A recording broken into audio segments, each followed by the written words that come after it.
ఓం అస్మద్గురుభ్యో నమః. కాశ్యపాన్వయ సంజాతం నారాయణ పదాశ్రితం శ్రీమన్నారాయణం వందే యతీశ్వర శ్రియాజుషం. స్వచ్ఛోర్ధ్వపుండ్రవిలసత్కమనీయఫాలం ప్రజ్ఞాసమంచితమృదుస్మితవక్త్రలీలం కాషాయదండపరిమండితభవ్యకాయం శ్రీజీయరాఖ్యయతిశేఖరమానతోస్మి. సత్యజ్ఞానసుఖస్వరూపమమలం క్షీరాబ్ధిమధ్యస్థితం యోగారూఢమతిప్రసన్నవదనం భూషాసహస్రోజ్వలం త్ర్యక్షం చక్రపినాకసాభయకరాన్ బిభ్రాణమర్కచ్ఛవిం ఛత్రీభూతఫణీంద్రమిందుధవళం లక్ష్మీనృసింహం భజే. భగవద్బంధువులారా, ఇక్కడ ప్రత్యక్షంగా ఉన్నటువంటి భగవద్బంధువులందరికీ మేము మాట్లాడిన ఈ విషయాలని మాధ్యమాల ద్వారా వీక్షిస్తున్నటువంటి దేశ విదేశాల్లో ఉన్నటువంటి భగవద్బంధువులందరికీ సనాతన ధర్మం చాలా గొప్పదని విశ్వసించి ఆ ధర్మ స్రవంతిలో జీవితాన్ని పునీతం చేసుకోవాలని భావించే సనాతన ధర్మనిష్ఠులందరికీ ఒక విషయాన్ని చెప్పాలి, కనీస బాధ్యత అని ఇక్కడ మాట్లాడుతున్నాం. సమాజంలో మనకి వాల్మీకి శ్రీరామాయణం, వ్యాస భగవానుడి శ్రీమన్మహాభారతం రెండు విషయాలను నేర్పింది. ఆ రెండింటి సారం ఒకటే. ఒక్కొక్క దానికి సారాన్ని ఒక్కొక్కలా చెప్పినా అలా సారాల కింద కొన్ని పాయింట్స్ చెబితే వాటన్నింటిలో ముఖ్యమైనది ఏది, రామాయణం యొక్క సారం ముఖ్యమైనది ఏది అంటే, నిండు కొలువులో సీతమ్మ గురించి ఒక వ్యక్తి అనకూడని మాట అంటే విన్నవాళ్ళెవరూ లేచి ఖండించలేదు. ఆ ఒక్క కారణానికే సీతమ్మని అడవికి పంపాడు రామచంద్రమూర్తి. అంటే ఒక అభిప్రాయం ఎప్పటికీ సీతమ్మ మీద అలా చరిత్రలో నిలిచిపోకూడదు. తాత్కాలికంగా రాముడికి మనసు లేదని తిట్టినా పర్వాలేదు, చరిత్ర మొత్తం సీతమ్మ అగ్ని పునీత అని తెలియాలని సీతమ్మని అడవికి పంపాడు. అంటే రామాయణం ఏం నేర్పింది? ఎప్పుడైనా నీకు ఒకటి మంచి అని తెలిస్తే ఆ మంచిని ఎవడైనా కాదంటే అది మంచే అని చెప్పటానికి గళం విప్పాలి, విప్పకపోతే అది పెద్ద ప్రమాదం అని చెప్పి శ్రీమన్మహాభారతం కూడా ఇదే నేర్పింది. మళ్ళీ సీతమ్మ పరమ రామ భక్తురాలు.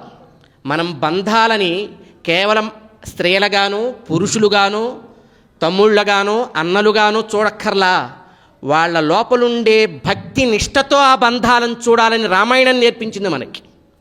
లక్ష్మణస్వామిని నువ్వు మీ నాన్నగారికి ఏం చెప్పమంటావయ్యా అని అడిగాడు సుమంతుడు. నాన్న, ఎవరు నాకు నాన్న? ఇదిగో నా తండ్రి మా రాముడు పక్కనే ఉన్నాడు.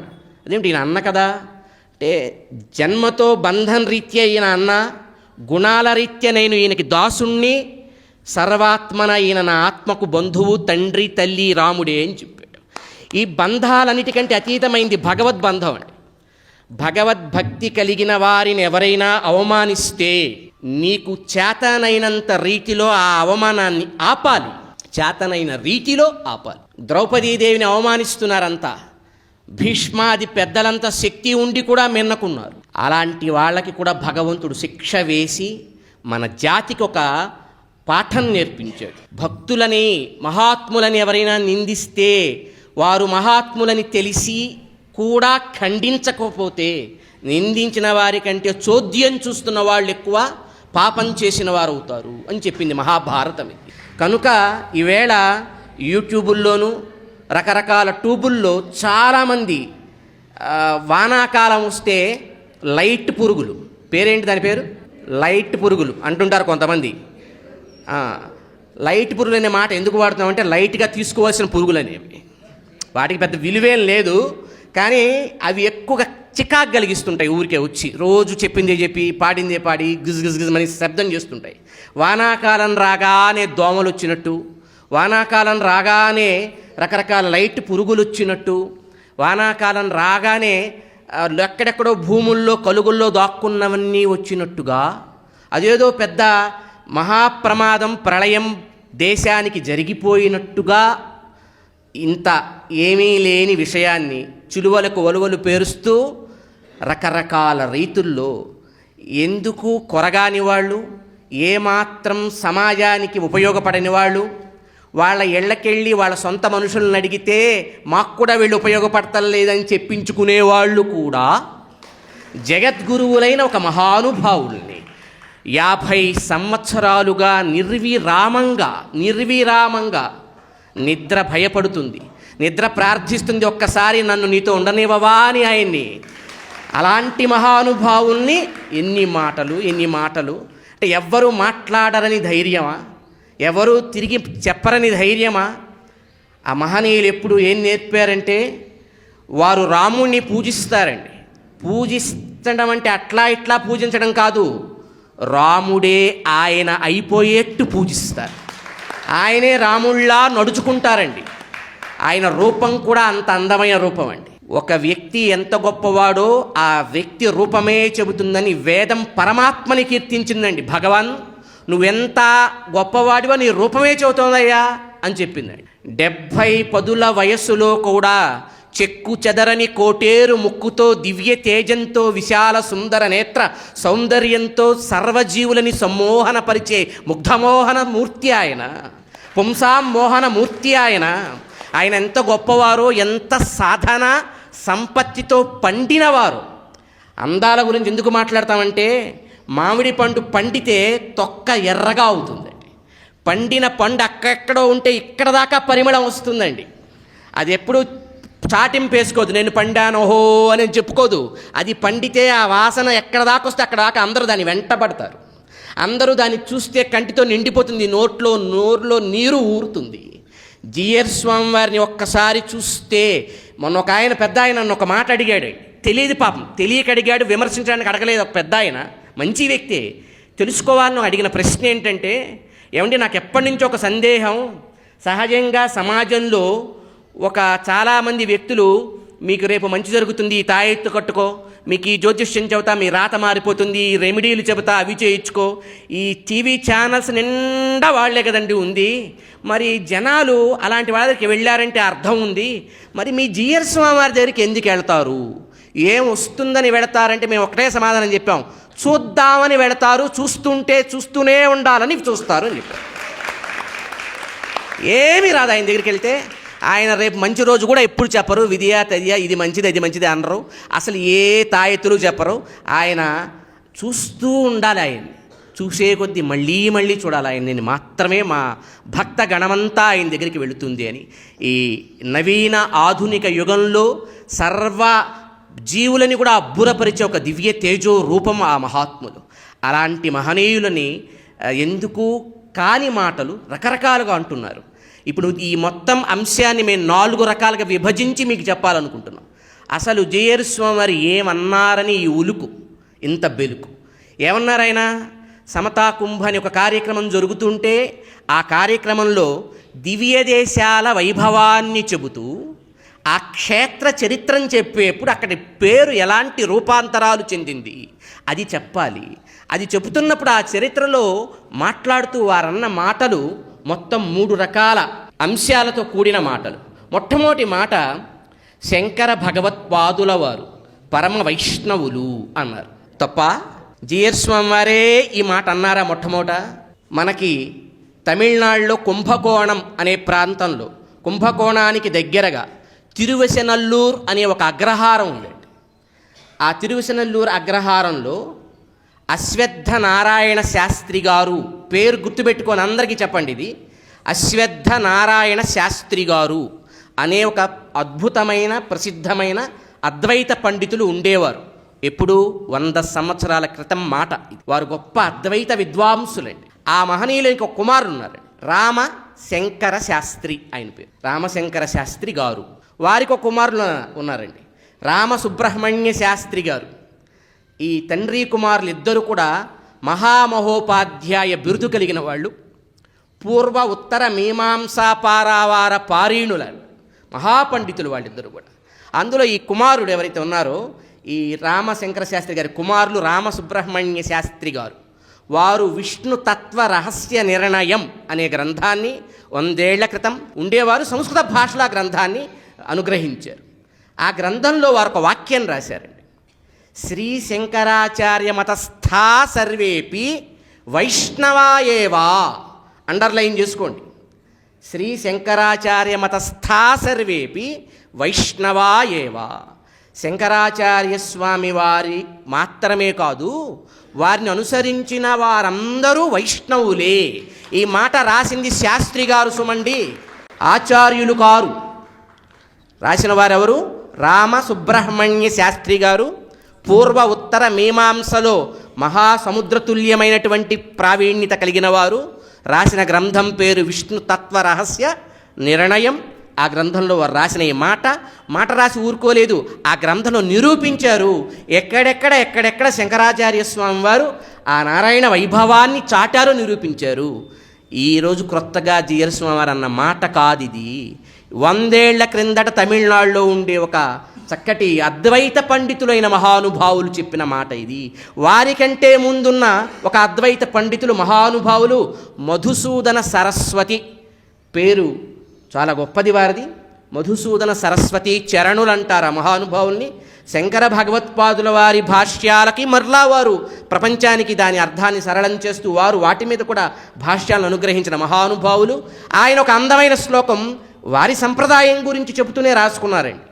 ధ్యానాభ్యాస వశీకృతేన మనసా ఎన్నిర్గుణం నిష్క్రియం జ్యోతి కించన యోగినో యది పరం పశ్యంతి పశ్యంతు తే అస్మాకం తదేవ లోచన చమత్కారాయ భూయాచ్చిరం కాళిందీ పులినోదరే కిమపి యన్నీలమహోధావతి అని రాశారండి. ఇంత గొప్ప శ్లోకం అంటే ఇప్పుడు ఇది పాపం మన వాళ్ళు వాదించేవాళ్ళు. ఒక పెద్ద ఆయన ఒక మాట చెప్పాడు, మన వాళ్ళకి సాధన తక్కువై వాదన ఎక్కువైందని. ఈవేళ ఈ మాట్లాడే వాళ్ళందరూ అదే పరిస్థితి. పుస్తకాలు ఏం పెద్దగా చదవరో ఏమో. ఇది కనుక చదివి ఉంటే పాపం మధుసూదన సరస్వతి గారిని కూడా దూషిస్తారో ఏమో తెలియదు. ఏం రాశారు ఆయన? ధ్యాన అభ్యాస వశీకృతేన మనసా నిర్గుణం. అద్వైత సంప్రదాయస్తులు ఎక్కువగా చెప్పే నిర్గుణ స్వరూపం, నిష్కళంకమైన స్వరూపం, రూపముందా లేదా చెప్పలేని ఒక నిర్వికారపు రూపం కలిగిన పరమతత్వాన్ని జ్యోతి రూపంలో పూజిస్తారట కొందరు. ఎలాంటి వాళ్ళు? వాళ్ళంతా ధ్యానం చేసి అభ్యాసం చేసి వశీకృతేన మనస, వాళ్ళ మనస్సుని వశం పెట్టుకొని అట్లాంటి యోగులు కొందరు. ధ్యానాభ్యాస వశీకృతేన మనసా, అలాంటి మనస్సు కలిగిన యోగులు నిర్గుణం నిష్క్రియం జ్యోతి ఏది, అట్లాంటి వాళ్ళంతా అట్లాంటి ఒక జ్యోతిస్వరూపాన్ని దర్శిస్తారు. యోగినో పశ్యంతి పశ్యంతు తే, వాళ్ళని అట్లా చేసుకోమనండి. అస్మాకంతు, నేను మాత్రం అట్లా చేయను. నేను మరి ఏం చేస్తారు స్వామి మీరు అంటే, యమునా నది ఇసుక తిన్నెల మీద చిందులు వేసే ఓ నీల సుందర రూపాన్ని సాష్టాంగపడి సేవించుకుంటానని చెప్పాడండి మహా. చెప్పిన వారు ఎవరండి? మధుసూదన సరస్వతి చరణులు. శంకర భగవత్పాదుల వారిని అనుసరించి వచ్చిన మహనీయులలో ఒక గొప్ప ఉద్దండ విద్వాంసులు ఆయన. ఆయనే రాశారండి, యద్భక్తిం వినా న ముక్తి. ఏ పరమాత్మ స్వరూపం మీద భక్తి లేకపోతే మోక్షమే రాదో అట్టి కృష్ణుణ్ణి సేవిస్తున్నాను నేనని. అంటే శంకర భగవత్పాదుల వారు, మధుసూదన సరస్వతి చరణులు, రామసుబ్రహ్మణ్య శాస్త్రి లాంటి మహనీయులు ఎందరో రాసిన మాట. శంకర భగవత్పాదుల వారు పరమ వైష్ణవాగ్రగణ్యులు. ఈ మాటని మళ్ళీ ఇప్పుడు మన ఆచార్యుల వారు మర్చిపోయిన ఈ కాలానికి గుర్తు చేస్తూ చెప్పారు, కొత్తగా రచించి చెప్పల. ఇది తెలియక దీనికి ఓ ఏడ్చేసి బాధపడుతున్నారు. ఇక్కడ చాలా బాధపడాల్సిన అంశం ఏమిటంటే, ఈ ప్రపంచంలో ఒక మనిషికి మనం టైటిల్స్ ఇస్తాం కదా, ఏవో రకరకాల టైటిల్స్ ఈవేళ మనం గొప్పవి అనుకుంటున్నాం కదా. పద్మభూషణం, లేకపోతే భారత రత్నం, మరొకటో గొప్ప వాళ్ళు చేసిన పనులకి టైటిల్స్ ఇస్తాం కదా. ఒక మనిషి జీవితంలో ఇవ్వబడే గొప్ప టైటిల్ ఏంటో తెలుసా? వాడు వైష్ణవుడు అని అనిపించుకో. ఆ పదం చాలా గొప్పదండి. అయితే దురదృష్టం ఏంటంటే, వీళ్ళందరూ ఎందుకు బాధపడుతున్నారో తెలియదు కానీ, వైష్ణవ అంటే అది ఒక కుటుంబమో, ఒక వంశమో, ఒక వర్గమో, ఒక రకమైనటువంటి వేషభాషలు కలిగిన వాళ్ళని వీళ్ళు అనుకుంటున్నారు. అది చదవం కదా, చదవకపోతే ఎలా తెలుస్తుంది? వినం కదా పెద్దల దగ్గర, ఎట్లా తెలుస్తుంది వినకపోతే? ఎక్కడో ముసలి నోట్లో కాలు పెట్టింది ఒక ఏనుగు. దాన్ని వ్యాస భగవానుడు ఏమన్నాడు తెలుసిన? సతునాగవరహ శ్రీమాన్. ముసలి నోట్లో కాలు పెట్టి జీవన్మరణ పోరాటం చేస్తున్న ఏనుగుని వైష్ణవుడు అన్నాడండి శ్రీమాన్. ఏనుగు వైష్ణవుడు ఏంటండి అంటే జాతి భేదం లేదు వైష్ణవ శబ్దానికి, ఇది గుర్తుపెట్టుకోండి. లోపలుండే రీతి ఏమిటి, తత్వమేమిటి, అది వైష్ణవత్వము. ఏనుగు ముసలి నోట్లో కాలు పెట్టి కూడా తనేమవుతానన్న భయాన్ని వదిలి నీవే తప్ప ఇతఃపరం బెరుగా అన్న విశ్వాసం భగవంతుడి మీద ఏర్పడింది కదా. భగవంతుడా నువ్వు తప్ప మరొకటి దిక్కే లేదు అనగలిగితే అది వైష్ణవుడండి. వాడు ఎక్కడ పుట్టచ్చు, అమెరికాలో పెట్టచ్చు, స్విట్జర్లాండ్లో పుట్టచ్చు. పాపం వీళ్ళంతా ఎంతసేపు ఒక వర్గాన్ని అనుకొని వాళ్ళు కలిపేశారు మా శంకర్ల వారిని తెలియక బాధపడుతున్నారు. వైష్ణవత్వం హృదయానికి సంబంధించింది, మానసిక పరిపక్వతకి సంబంధించింది. విశ్వమంతా విష్ణుమయమని చూసి ఎవ్వడికి కష్టం వచ్చినా అయ్యో అని కళ్ళు చెమ్మగిళ్ళి, ఎవ్వడికి ఆనందం వచ్చినా ఆహా నాకే వచ్చిందని పొంగిపోయే గుణం వైష్ణవుడంటే. అది వైష్ణవ గుణం. ఆ గుణం ఏ మహానుభావులు కలుగుతుందో వాళ్ళు వైష్ణవులు. అయితే ఈ గుణం ఎప్పుడు కలుగుతుంది? ప్రపంచమంతా విశ్వమంతా భగవంతుడు ఉన్నాడని తెలిస్తే కదా ఈ గుణం కలిగేది. అది తెలియటం మొదటి మెట్టు, తెలిసాక నమ్మటం రెండవ మెట్టు, నమ్మాక దానికి వచ్చే ఫలితం విశ్వ సఖ్యత, విశ్వ మైత్రి, విశ్వమంతా స్నేహం చేయగలిగే స్వభావం. దీనికి నిదర్శనం చిన్నజీవ స్వామి వారండి. 50 సంవత్సరాలుగా వారి కార్యక్రమాలు చూస్తే ఈ రాష్ట్రాలతో తేడా లేదు, ప్రాంతాలతో తేడా లేదు, భాషలతో పట్టింపు లేదు. ఎక్కడో జపాన్లో భూకంపం వస్తే అక్కడ కూడా సేవలు చేశారండి. ఏం జపాన్ మా దేశంలో ఉందా?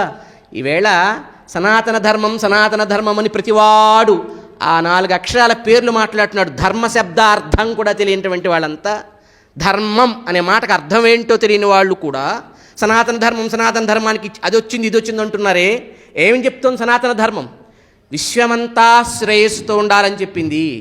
మీరు కనీసం మీ ఊళ్ళో ఉన్న నలుగురికి శ్రేయస్సు కలిగించే పనులు చేశారా? మా జియరు వారు జపాన్లో భూకంపం వస్తే అక్కడికి కూడా ఇక్కడి నుంచి ఫండ్స్ తీసుకెళ్ళి భక్తులందరినీ ప్రేరేపించేది మన ప్రపంచంలో ఒక ప్రాంతమే కదా, అది మన మానవ జాతిలో ఒక భాగమే కదా అని చూసే స్థాయి. ఆయన ఎక్కడున్నారు? ఫ్లైట్ ఎక్కి ఫ్లైట్ పైకి లేచేప్పుడు కిందుండే గ్రౌండ్ కనబడుతుంది. ఫ్లైట్ కొంచెం పైకి లేచాక గ్రౌండ్ చిన్నదైపోతుంది, గుంటలు కనిపించవు. ఇంకొంచెం పైకి లేచాక అవన్నీ సమానంగా అయిపోతాయి. ఎక్కడ గుంట ఉంది, ఎక్కడ ఎత్తు ఉంది, ఎక్కడ పల్లం ఉంది కనిపించదు. ఇంకొంచెం పైకి లేచాక కొండలు కనిపిస్తాయి, ఆ తర్వాత కొండలు కూడా చిన్న చిన్నవి అయిపోతాయి. ఇంకా పైకి వెళ్ళాక అన్నీ ఈక్వల్ అయిపోయి ఏది కొండ, ఏది లోయ, ఏది గుంట, ఏది మొబ్బు తెలియని దశకి వెళ్తారే. విశ్వమంతా విష్ణు అని గుర్తించే మహానుభావులకి ఈ ప్రాంతాలు, ఈ వర్గాలు, ఈ వర్ణాలు ఇవన్నీ ఉండవు. ఆ పైన నిలబడ్డారు మా గురువుగారు, అక్కడ ఉన్నారు ఆయన, అక్కడి నుంచి చూస్తున్నారు విశ్వాన్ని. అందుకే విశ్వంలో ఏ మూల కష్టం వచ్చినా నేను స్పందించగలనా, నేను చేయగలనా? 24 గంటలు సరిపోవట్లేదు ఆయనకి. చేస్తూనే ఉన్నారు, అలుపు లేదు. ఓ నది అన్నా ఎప్పుడైనా బ్యాకప్ లేకపోతే, నీళ్లు లేకపోతే ఆగుతుందేమో. ఎప్పుడైనా గట్టిగా ఒక ప్రాంతంలో సరిగ్గా వెనక బ్యాకప్ లేకపోతే గాలన్నా స్తంభించినట్టు కనిపిస్తుందేమో. అలుపన్నది లేకుండా 50 ఏళ్లుగా ఎవడో సర్టిఫికెట్లు ఇస్తాడనో, ఎవడు చూస్తున్నాడనో లేకుండా తమకు తామే సర్వసాక్షి అయి కోట్ల మంది సాక్షులుగా చూస్తుండగా ఈ అనంత ప్రపంచంలో ఎక్కడ ఏ అవసరం ఏర్పడ్డా తాము స్పందిస్తూ, కదులుతూ, కదిపిస్తూ అందరినీ ముందుకు నడిపిస్తున్నారు. వైష్ణవత్వం అంటే ఇది కాదు. ఎక్కడో ఆకాశంలో నిలబడ్డాడు విభీషణుడు, అంతరిక్షగత శ్రీమాన్ అంటాడు వాల్మీకి భగవానుడు. అరే ఇల్లు పోగొట్టుకొని భూమి లేదు ఏదో అంటారు చూడండి, పరిస్థితి బాగలేనప్పుడు అటు ఇటు కొండ మధ్య నిలబడ్డానని. అట్లా నిలబడ్డవాడిని పట్టుకొని ఈయనేంట్రా శ్రీమంతుడు అంటాడంటే, నాయన భౌతికములైనవి ఏదో రోజు పోతాయి. అక్కడ నిలబడ్డనప్పుడు ఆయనకు ఒక మాట వచ్చిందండి, ఒక మాట అన్నాడండి, సర్వలోక శరణ్యాయ రాఘవాయ అన్నాడండి. ఇది అనగలుగుతావా నువ్వు, అప్పుడు వైష్ణవుడు అవుతావు. నువ్వు గాల్లో నిలబడ్డావా, పక్షివా, ఎవరివా అవసరం లేదు. నీ జాతితో పని లేదు, నీ భావంతో పని. భావం పండి భగవంతుడు ఎందు చెదరని నిష్ట వస్తే నువ్వు వైష్ణవుడివి. అట్లా వచ్చిన వాళ్ళనల్లా ఆ పదంతో ప్రయోగించారు. ఇంకా పాపం వీళ్ళు రామాయణం కూడా రోజు చదవరు కదా, పారాయణలు చేయరు కదా. అందువల్ల వాల్మీకి భగవానుడు అదృష్టవంతుడు అయిపోయాడండి. చదివి ఉంటే ఆయన్ని కూడా దూషిస్తారేమో, ఎందుకంటే ఆయన కూడా పరమేశ్వరుని ఒక చోట షడర్థనయన శ్రీమాన్ అన్నాడు. అంటే పరమేశ్వరులు ఆయన పరమశివుడు ఒక అద్భుతమైన మంగళాశాసనం భగవంతుడికి చేశాడండి. రావణ సంహారం అయిపోయిన తర్వాత దేవతలంతా వచ్చి, రామా నువ్వు చేయాల్సిన పని పూర్తయింది కనుక మళ్ళీ తిరిగి నీ స్వస్థానానికి వచ్చేవయ్యా అని ప్రార్థిస్తే పరమేశ్వరుడు ఒక మాట చెప్పాడు, నువ్వు రావణుణ్ణి చంపడానికైతే అక్కడి నుంచి చంపొచ్చు కదా, ఇక్కడికి వచ్చింది ఎందుకు, అంత కష్టమే అవసరం లేదు కదా. ఎక్కడో వాళ్ళ ఆవిడ గారికి సీతమ్మ గారికి కష్టం వచ్చిందంటే ఒక దర్భపొలం తీసి బ్రహ్మాస్త్రం వేస్తే అది కాకి వెంట పడితే ముల్లోకాలు తిప్పితే అది కళ్ళు తిరిగి వచ్చి రామపాదాల మీద పడింది. ఒక పొలం మీదనే బ్రహ్మాస్త్రం ప్రయోగించి తిప్పగలిగిన వాడికి రావణుని చంపడానికి ఎక్కడి దాకా రావాలయ్యా, నువ్వు వచ్చింది అందుకు కాదు, మానవ జాతికి దిశ చెప్పాలి, మానవుడు ఎట్లా ప్రవర్తించాలో నేర్పించాలి. కాబట్టి నువ్వు కొంతకాలం ఈ భూమి మీద ఉండి మానవులకి మంచి నేర్పించు అన్న పరమశివుడు పరమ వైష్ణవుడండి ఆయన. ఆ మాట అంటే వీళ్ళ కోపం, జిఏర్ గారు ఆ మాట అన్నారని దాని గురించి పరమశివుడిని పరమభాగవతత్వం అన్నట్ట. ఓరే ఏం కాలం వచ్చిందిరా బాబు, తెలుగు రాదా, సంస్కృతం రాదా, అసలు ఏమీ రాదా, మాకే తెలియట్లేదు.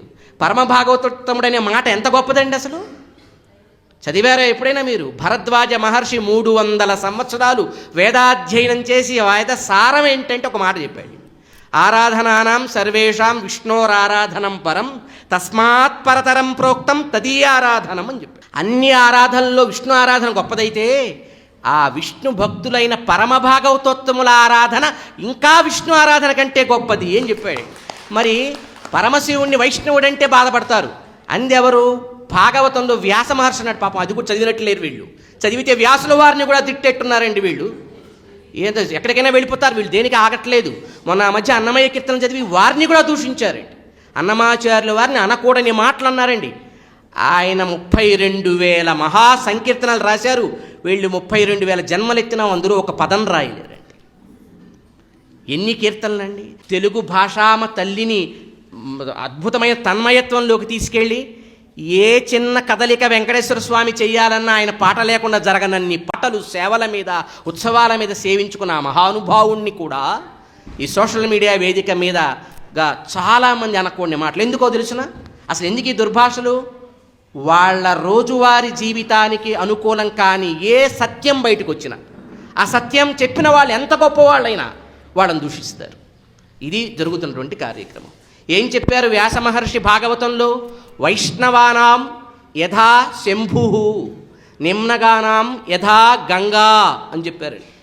వైష్ణవుల్లో శివుడు ఎంత గొప్పవాడు అంటే నదులలో గంగ ఎంత గొప్పదో, నదుల్లో గంగ ఎంత గొప్పదో వైష్ణవుల్లో మొట్టమొదటి వైష్ణవుడు ఎవరు? పరమశివుడు. ఇది చెప్పింది వ్యాస మహర్షి శ్రీమన్మహాభాగవతంలో చెప్పారు. అలాగే వాల్మీకి భగవానుడు రామాయణంలో శ్రీమాన్ అంటాడు. అంటే ఎంత గొప్పవాడు ఆయన పరమేశ్వరుడు. లోకక్షేమం కలిగించడం కోసం ఇంకా కొంతకాలం నువ్వు ఉండాలి, మానవుడికి మంచి నేర్పించాలని భగవంతుని కోరుకుంది ఆయన ఒక్కడే. మిగతా వాళ్ళంతా వాళ్ళ పని పూర్తయింది కనుక వచ్చేయమన్నారు. అది సందర్భం. అంచేత వైష్ణవత్వం అనేది ఒక్క వర్గానికో ఒక చోట పుట్టిన వాడికో ఒక గోత్రానికో సంబంధించింది కాదు. నీ అంతర్గత పరిపక్వతకు సంబంధించింది, నీ అంతర్విశాల నేత్రానికి సంబంధించింది. అది ఇది తెలుసుకోండి. మొట్టమొదట శంకర్ల వారి భగవద్గీత భాష్యాలు ఇక్కడైనా చదవండి. ఎంత అద్భుతంగా ఆవిష్కరించారు ఆ మహానుభావులు. ఎక్కడ సందర్భం వచ్చినా భగవద్వైభవాన్ని చాలా స్పష్టంగా సందేహం లేకుండా ఆ మహానుభావులు చెప్తూ వస్తారు. భగవద్గీతలో ఒక శ్లోకంలో పరమాత్మ మద్యాజినోపి యాంతి మాం అంటూ నన్ను ఎవరు సేవిస్తారో వాళ్ళంతా నన్నే చేరతారంటే ఆ మధ్య యజనశీలాహ వైష్ణవాహ అని రాశారండి శంకర భగవత్పాదులు వారు. ఆయన చేత్తో స్వయంగా రాసిన మాటలు, నన్ను ఆరాధించువారు, నా యందు మనసుని లగ్నం చేసి నా సేవయే యజ్ఞముగా జీవించువారు మధ్య యజనశీలురు వైష్ణవులంటే అని రాశారు. ఇట్లా నిరంతరం వారు భాష్యం నిండా నారాయణ వాసుదేవ ఇత్యాది శబ్దములతో పరమాత్మ వైభవాన్ని చాటారు. ఆయన రాసినటువంటి భజగోవింద స్తోత్రంలో 2 మాటలు మొత్తం వేదసారం చెప్పారు. ఏం చేయాలి మనిషికి ఉన్నటువంటి లక్ష్యాలు ఏంటంటే 3 ముక్కలు. 2 గానం చేయి, 1 ధ్యానం చేయి. 2 విషయాలు చెప్పేశారు. ఏం గానం చేయాలి? భగవద్గీత సహస్రనామం, గేయం గీతానామ సహస్రం, ధ్యేయం శ్రీపతి రూపమజస్రం. ఎవరిని ధ్యానం చేయాలి? లక్ష్మీపతిని, లక్ష్మీనాథుణ్ణి. ఇది వేదసారం అంటే. అందుకే ఆశ్చర్యం, అదృష్టం, మహానుభావులు భారత జాతికి 3 ఆచార్యులండి. కలియుగం ప్రారంభం అయిన తరువాత, పరమాత్మ భగవద్గీతను అందించిన తరువాత, వ్యాసాది మహర్షుల అఖండమైన విజ్ఞానాన్ని మన జాతికి అందించిన తరువాత, ఈ భారతదేశంలో వచ్చిన ఎన్నో మార్పులలో, చేర్పులలో ఈ జాతిని ఆయా సమయాలకి అనుకూలంగా కాపాడిన మహనీయులు 3: శంకర భగవత్పాదుల వారు, భగవద్ రామానుజుల వారు, శ్రీమద్ ఆనంద మహాతీర్థులు మధ్వాచార్య స్వామి వారు. 3 పరమ పవిత్రులు, 3 పరమ వైష్ణవులు. వారు 3 నారాయణ తత్వాన్ని లోకానికి అందించారండి. వారు చెప్పేప్పుడు చెప్పుతున్న విధానం ఆనాటి సమాజానికి ఏం అవసరమో ఆ పద్ధతిలో అందించారండి. ఒక విద్యార్థి మానసిక స్థాయి ఎట్లా ఉందో వాడి స్థాయికి తగ్గట్టు పాఠం చెప్పే గురువుల్లా ఆనాడు సమాజానికి ఎలా చెబితే అది బాగా పడుతుందో అలా చెప్పారు. కానీ 3 వేదాన్ని ప్రమాణంగా తీసుకున్నారు. 3 శ్రీమన్నారాయణ చరణములే లోకమునకు శరణ్యము, జన్మచరితార్థతకు అదే ఆ సేవయే మార్గం అని నిష్కర్షగా, ఘంటాపదంగా, నిర్ద్వంద్వంగా చెప్పారు. అది అనేక కారణాల వల్ల మనం ఆ భాష్యాలు చదవక రకరకాలు మన మీద పడి మరుగున పడిపోయి లోకానికి అది అందింది. ఈ విషయాన్ని మనం ఈవేళ తెలుగు రాష్ట్రాల్లో చాలా సుప్రసిద్ధులైనటువంటి ఒక గొప్ప ప్రవచనం చెప్పే మహనీయులు కూడా ఈ విషయాన్ని కొంతకాలం కిందట చెప్పారు. కానీ వారి జోలికి ఎవరు వెళ్ళలేదు. మరి సరిగ్గా అప్పుడు వినలేదో, లేకపోతే వారి టార్గెట్ కేవలం జీఆర్ స్వామి వారే కదా. ఇప్పుడు భర్తృహరి అనే మహానుభావుడు ఒక మాట చెప్పాడు. అనాలి అనుకున్నప్పుడు ఎలాగైనా అనొచ్చు. ఒకడు మాట్లాడుతుంటే వీడు ఎక్కువ మాట్లాడుతున్నాడు అనొచ్చు, మాట్లాడకపోతే వీడు నంగిలా ఉన్నాడు అనొచ్చు, తల దించితే అబ్బో వీడు ఉట్టిగా ఏదో నేలబారు చూపులు ఉన్నాయి అనొచ్చు, తల పైకెత్తి కళ్ళు కిందలేవే అనొచ్చు. అనాలి అనుకుంటే ఈ ప్రపంచంలో ఏదో మానవ దేహంలో అన్నిటికీ ఎముకలు ఉన్నాయి, నాలుకకి లేదు కదండి, ఎటైనా తెప్పొచ్చు దాన్ని. కనుక మనం ఎలా పడితే అలా మాట్లాడితే నాలుకకి సార్థకత ఉండదు. ఏది లోకానికి మేలు కలిగిస్తుందో, ఏది వాస్తవమో, ఏది భూతాలకు హితం కలిగిస్తుందో అది మాట్లాడాలి. కనుక జీఆర్ స్వామి వారు అన్న మొదటి మాట, శంకర భగవత్పాదుల వారు పరమ వైష్ణవాగ్రగణ్యులు, నిర్ముఖమాటంగా వేదసారాన్ని ఆయన తెలియచేశారు. ఇది ఏ దూషణ కాదు, ఆయన యొక్క యథార్థ స్వరూపాన్ని ఆయనకి ఇచ్చిన గొప్ప గౌరవం, వారి వైభవాన్ని చెప్పే కీర్తి కిరీటం వైష్ణవత్వం. కనుక ఇది శంకరులను దూషణ ఎలా అవుతుందండి? మాకు అసలు ఈ 10 రోజుల నుంచి బుర్ర బద్దలు కొట్టుకుని అర్థం కాని విషయం ఏమిటంటే, విమర్శించటానికి విషయం చెప్పటానికి తేడా తెలియట్లేదు. ఆ 2 పదాలకు తేడా తెలియట్లేదండి. ఇవి గుర్తుపెట్టుకోండి అందరూ కూడా. విమర్శించటం ఒక పదం, విషయం చెప్పటం ఒక పదం. విమర్శించడం అంటే వాడు చెడ్డవాడు అన్నాం అనుకోండి, అది విమర్శించటం. వాడు ఇలాంటి వాడు, ఫలానా వ్యక్తి అని వివరాలు చెప్పామనుకోండి, అది వివరాలు చెప్పడం అవుతుంది తప్ప విమర్శించడం కాదండి. స్వామివారు ఎప్పుడు కూడా మీరు పాత క్లిప్పింగులు, మరి ఈ క్లిప్పింగులు, ఏ క్లిప్పింగులు అయితే అండి, విషయం చెబుతారు, విషయం ఇదని చెబుతారు, విమర్శించరు ఎప్పుడు. ఆ కాంటెక్స్ట్లో ఏం మాట్లాడారో ఒకటి ఉంటుంది దాంట్లో, అది మనకి తెలియాలి, ఆ సమాచారం తెలియాలి. సమాచారం ఇస్తారు తప్ప ఎవ్వరినీ విమర్శించే లక్షణం వారికి అణువులో ఉండదు. అసలు అది ప్రత్యక్షంగా చూస్తే తెలుస్తుందండి. దశావతారం అని ఒక సినిమా ఉంది, అందరికీ తెలిసింది. ఆ దశావతారం సినిమా వచ్చినప్పుడు వారి దగ్గరికి మేము వెళ్ళి, మేము ఇద్దరమే ఉన్నాం, ఎవ్వరు లేరండి. స్వామి దశావతారం ఒక సినిమా వచ్చింది, అందులో కమల్ హాసన్ గారని ఒక నటులు నటించి ఒక సందర్భాన్ని వారు అందులో చూపించారు. అందులో వారు ఒక పాట రాశారు. ఆ పాటలో మాటలు ఇలా ఉన్నాయి, శివుడి గురించి ఇలా రాయబడ్డాయి కొన్ని మాటలు అని చెబితే వారు ఏమన్నారో తెలుసునా అండి?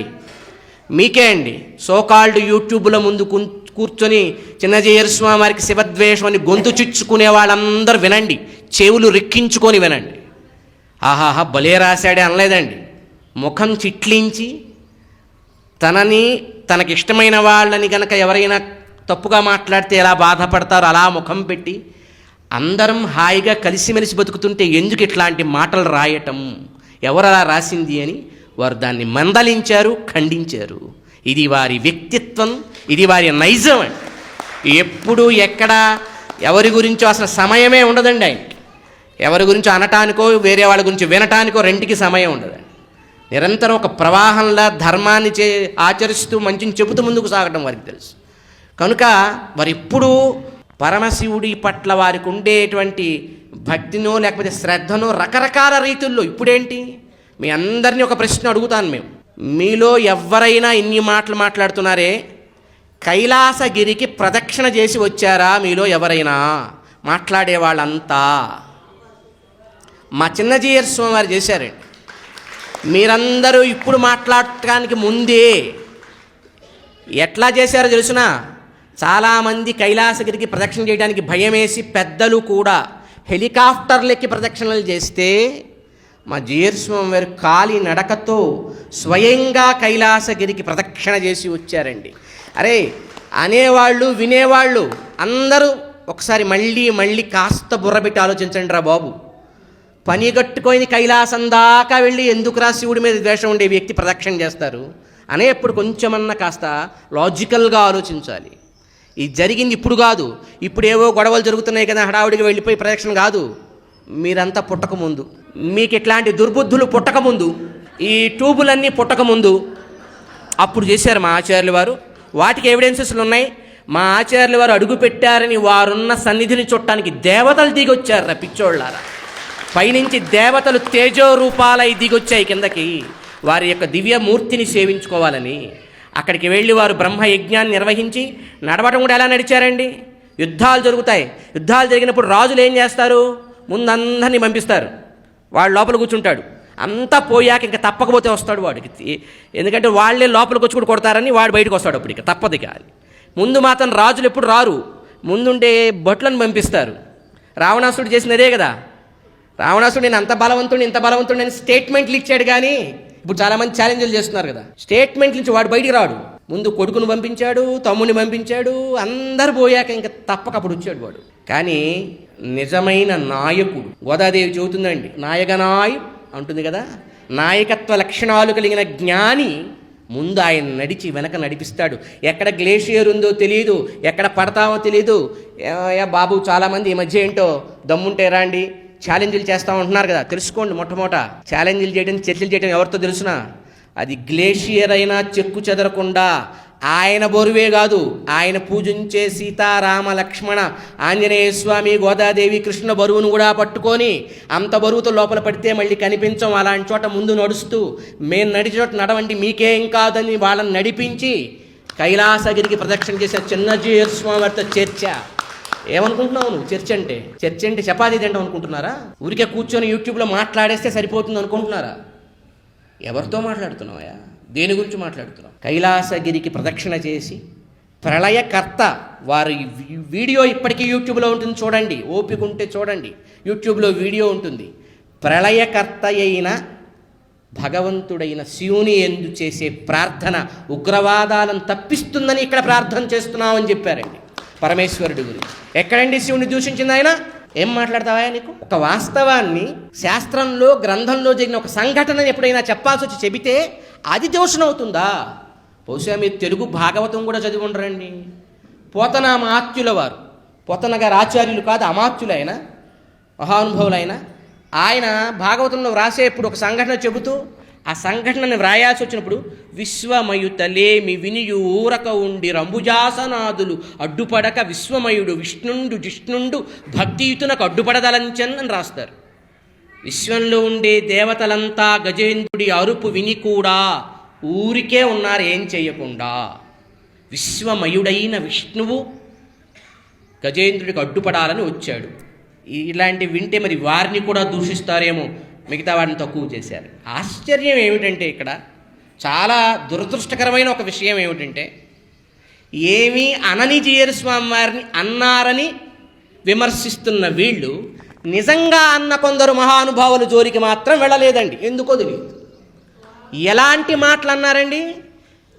కృష్ణ పరమాత్మ శరీరం కుళ్ళిపోయిందని ఒక మహానుభావుడు అనకూడదు అంటే పాపం వస్తుంది, కానీ పాపం చేసిన వాడి పాపం చెప్పకపోతే కూడా పాపం వస్తుందని అంటున్నాం ఈ మాటలు మళ్ళీ మేము. ఆయనకి ఏదో అయిపోయిందని. అలాగే మరొక ఆయన అయితే సకల భారత జాతి పాపం పోవటానికి ఏ రాముడిని స్మరిస్తుందో ఆ రాముడికే ఓ 3 పాపాలు పడేశాడు. బ్రహ్మహత్య పాపం, ఛాయాహత్య పాపం, వీరహత్య పాపం. వాల్మీకి భగవానుడు ఎక్కడ చెప్పని పాపాలు అంటగడితే అప్పుడు ఏమైందయ్యా మీ శాస్త్ర పాండిత్యం అంతా? ఎక్కడికి పోయారు స్వామి మీరంతా? ఎందుకు చర్చించలేదు మీరంతా? అప్పుడు సమాజం అప్పుడు కూలిపోలేదా? హిందూ ధర్మం పగిలిపోలేదా? రామనామం ఎంత గొప్పదండి. మంత్ర ఉపదేశాలతో పని లేకుండా, ఏ మంత్రమైనా ఒక గురువు ఉపదేశం చేయాలి ఒకరికి. అసలు గురువులు వాళ్ళు వీళ్ళు పని లేకుండా, అంటుందా ముట్టుందా మైలుందా ఇప్పుడా అప్పుడా పని లేకుండా, ఎవడు ఎట్లా ఏ రకంగా పలికినా తెరింపజేసే తారక బ్రహ్మం రామనామం. తిరగదిప్పి పలికినా తిరుగుతూ పలికినా రామనామం తరింపజేస్తుంది మనిషిని. దానికి నిదర్శనమే వాల్మీకి భగవానుడు. అట్లాంటి రామనామం కలిగిన రాముడికి బ్రహ్మహత్య వచ్చిందని విపరీతంగా మాట్లాడారు ఒకరు. ఆ రోజు ఎక్కడికి పోయింది ఈ శాస్త్ర పాండిత్యం? హిందూ ధర్మం ఏమైంది? ఈ సనాతన సేనలు, ఈ మోకలు అవి ఇవి అయిపోయి గవర్నమెంట్కి వెళ్ళి మేము ఎఫ్ఐఆర్లు ఇస్తాం, కేసులు పెడతాం, ఏదో పగిలిపోయింది, భూమి చిల్లులు పడిందని గగ్గోలు పెట్టి బాధపడుతున్న వాళ్ళంతా ఎక్కడికి వెళ్ళారయ్యా? రాముడిని అలా అన తగదు మాస్టారు అని ఆయనకి పోయి చెప్పారండి మీరు ఎవరైనా? అప్పుడు బయటకు వచ్చి మాట్లాడరు, ఇటు దగ్గరికి పోయి చెప్పారా? లేదు.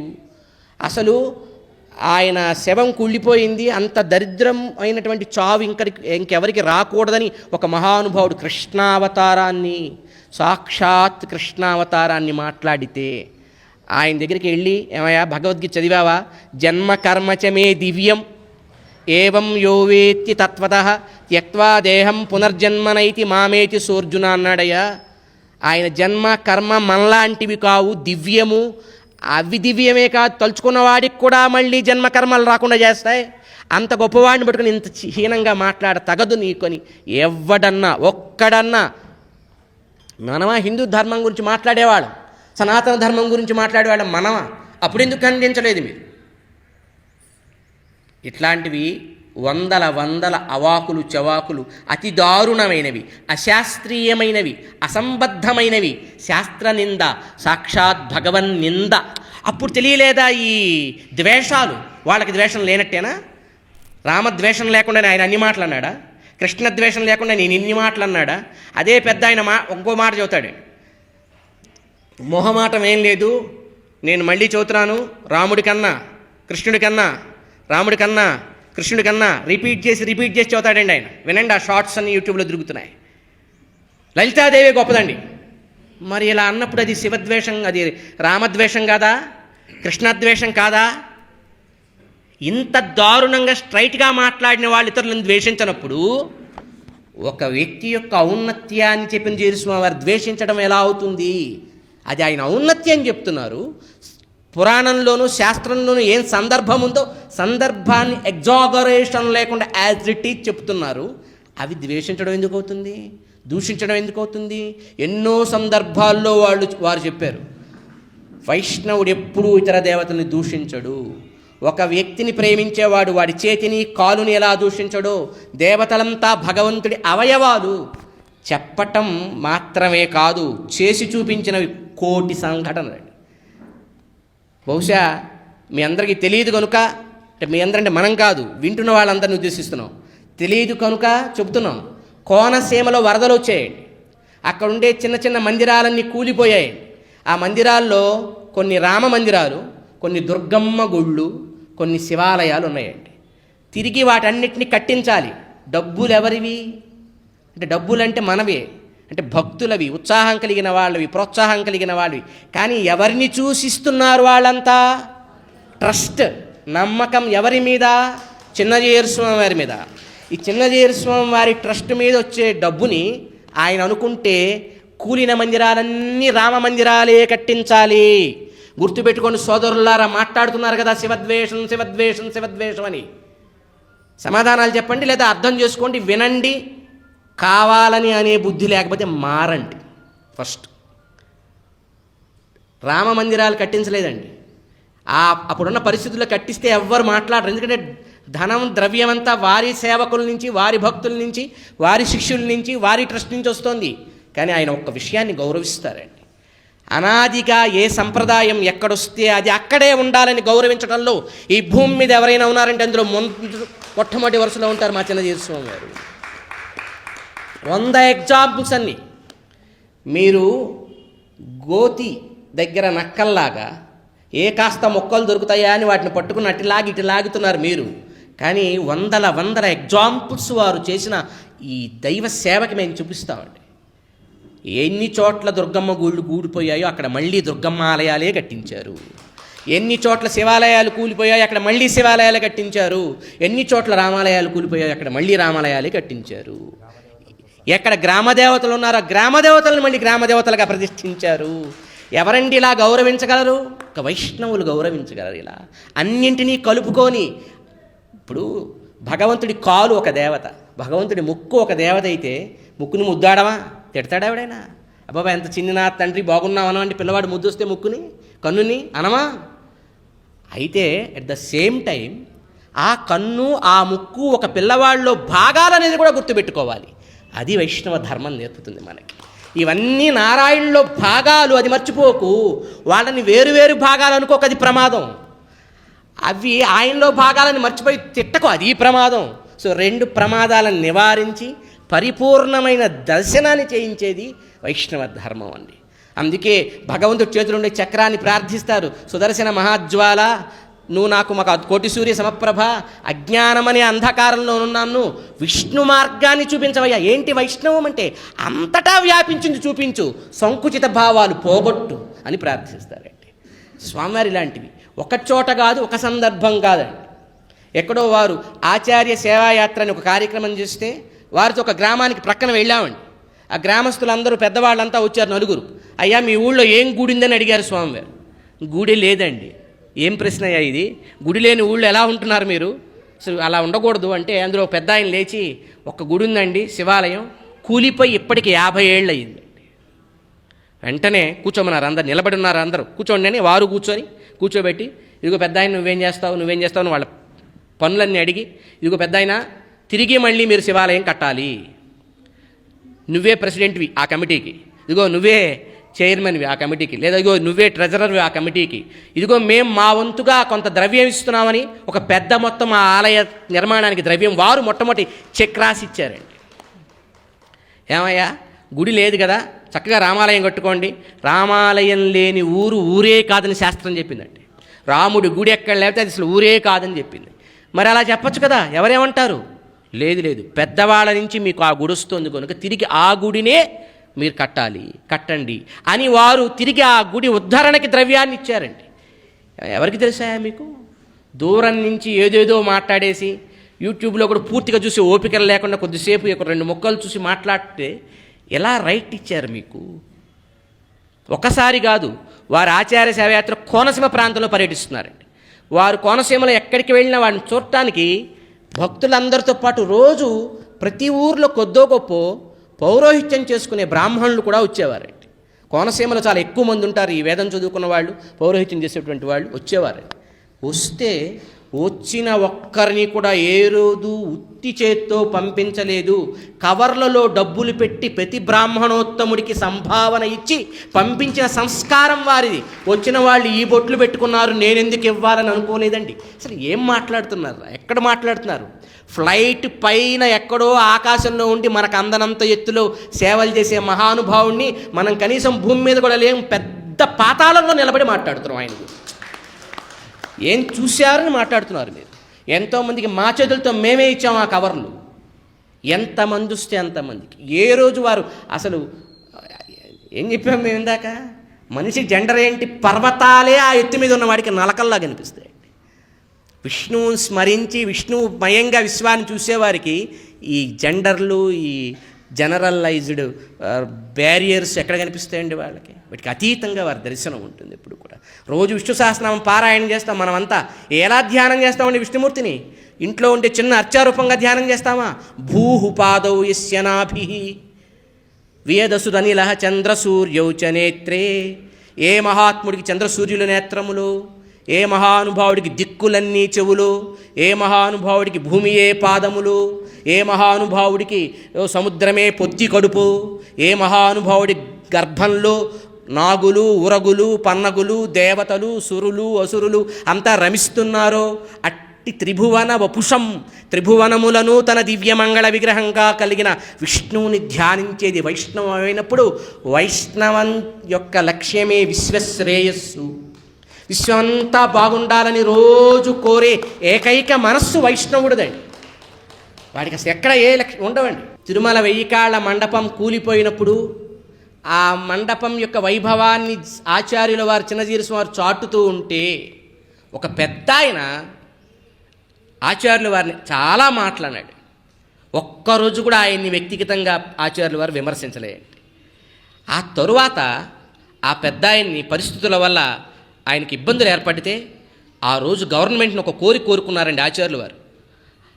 ఆయన నిత్య కర్మానుష్ఠానానికి లోపం లేకుండా ఆయన్ని గౌరవంతో చూసుకోండి అని గవర్నమెంట్ని కోరుకున్నారండి. ఇది చిన్నజీయర్ స్వామి వారంటే అండి. ఎక్కడికి పోయారా మీరంతా? ట్యూబుల్లో ముక్కలు మాట్లాడేవాళ్ళంతా. చదవండి చరిత్రని, పుస్తకాలు పేపర్లు సాధించి చదవండి ఏం జరిగిందో.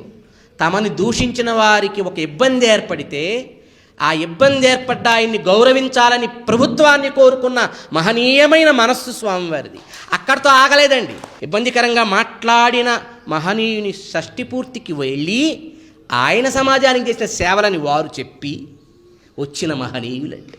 మనల్ని తిట్టిన వాడు ఎదురుగా మనం చూడగలమా? వాడితో మనం ఎవడైనా దూషిస్తే వాడితో మళ్ళీ మనసు విప్పి మాట్లాడగలమా? కానీ ఏ శంక తంక, ఆకాశానికి ఉమ్ము ఆకాశం అంటించుకుంటుందా? తిరిగి మన మీదే పడుతుందండి. నువ్వు తిట్టు, నువ్వు పొగుడు, రెండు ఆయనకి సమానమే. ఎంతోమంది తిట్టిన వాళ్ళకి ఇంటర్వ్యూలు ఇచ్చారు. పేరు లేకుండా ఆయన పాదాలు పట్టుకొని పేరు తెచ్చుకొని మళ్ళీ తిడుతున్న వాళ్ళకి ఇంటర్వ్యూలు ఇచ్చారు. ఏ రోజు దేన్ని పట్టించుకోరు. తిట్టిన వాడిని కన్నా పొగిడిన వాడికన్నా ఇంకా తిట్టినవాడే మేలు చేశాడని ఇంకా ప్రేమతో మాట్లాడతారు వాడితో.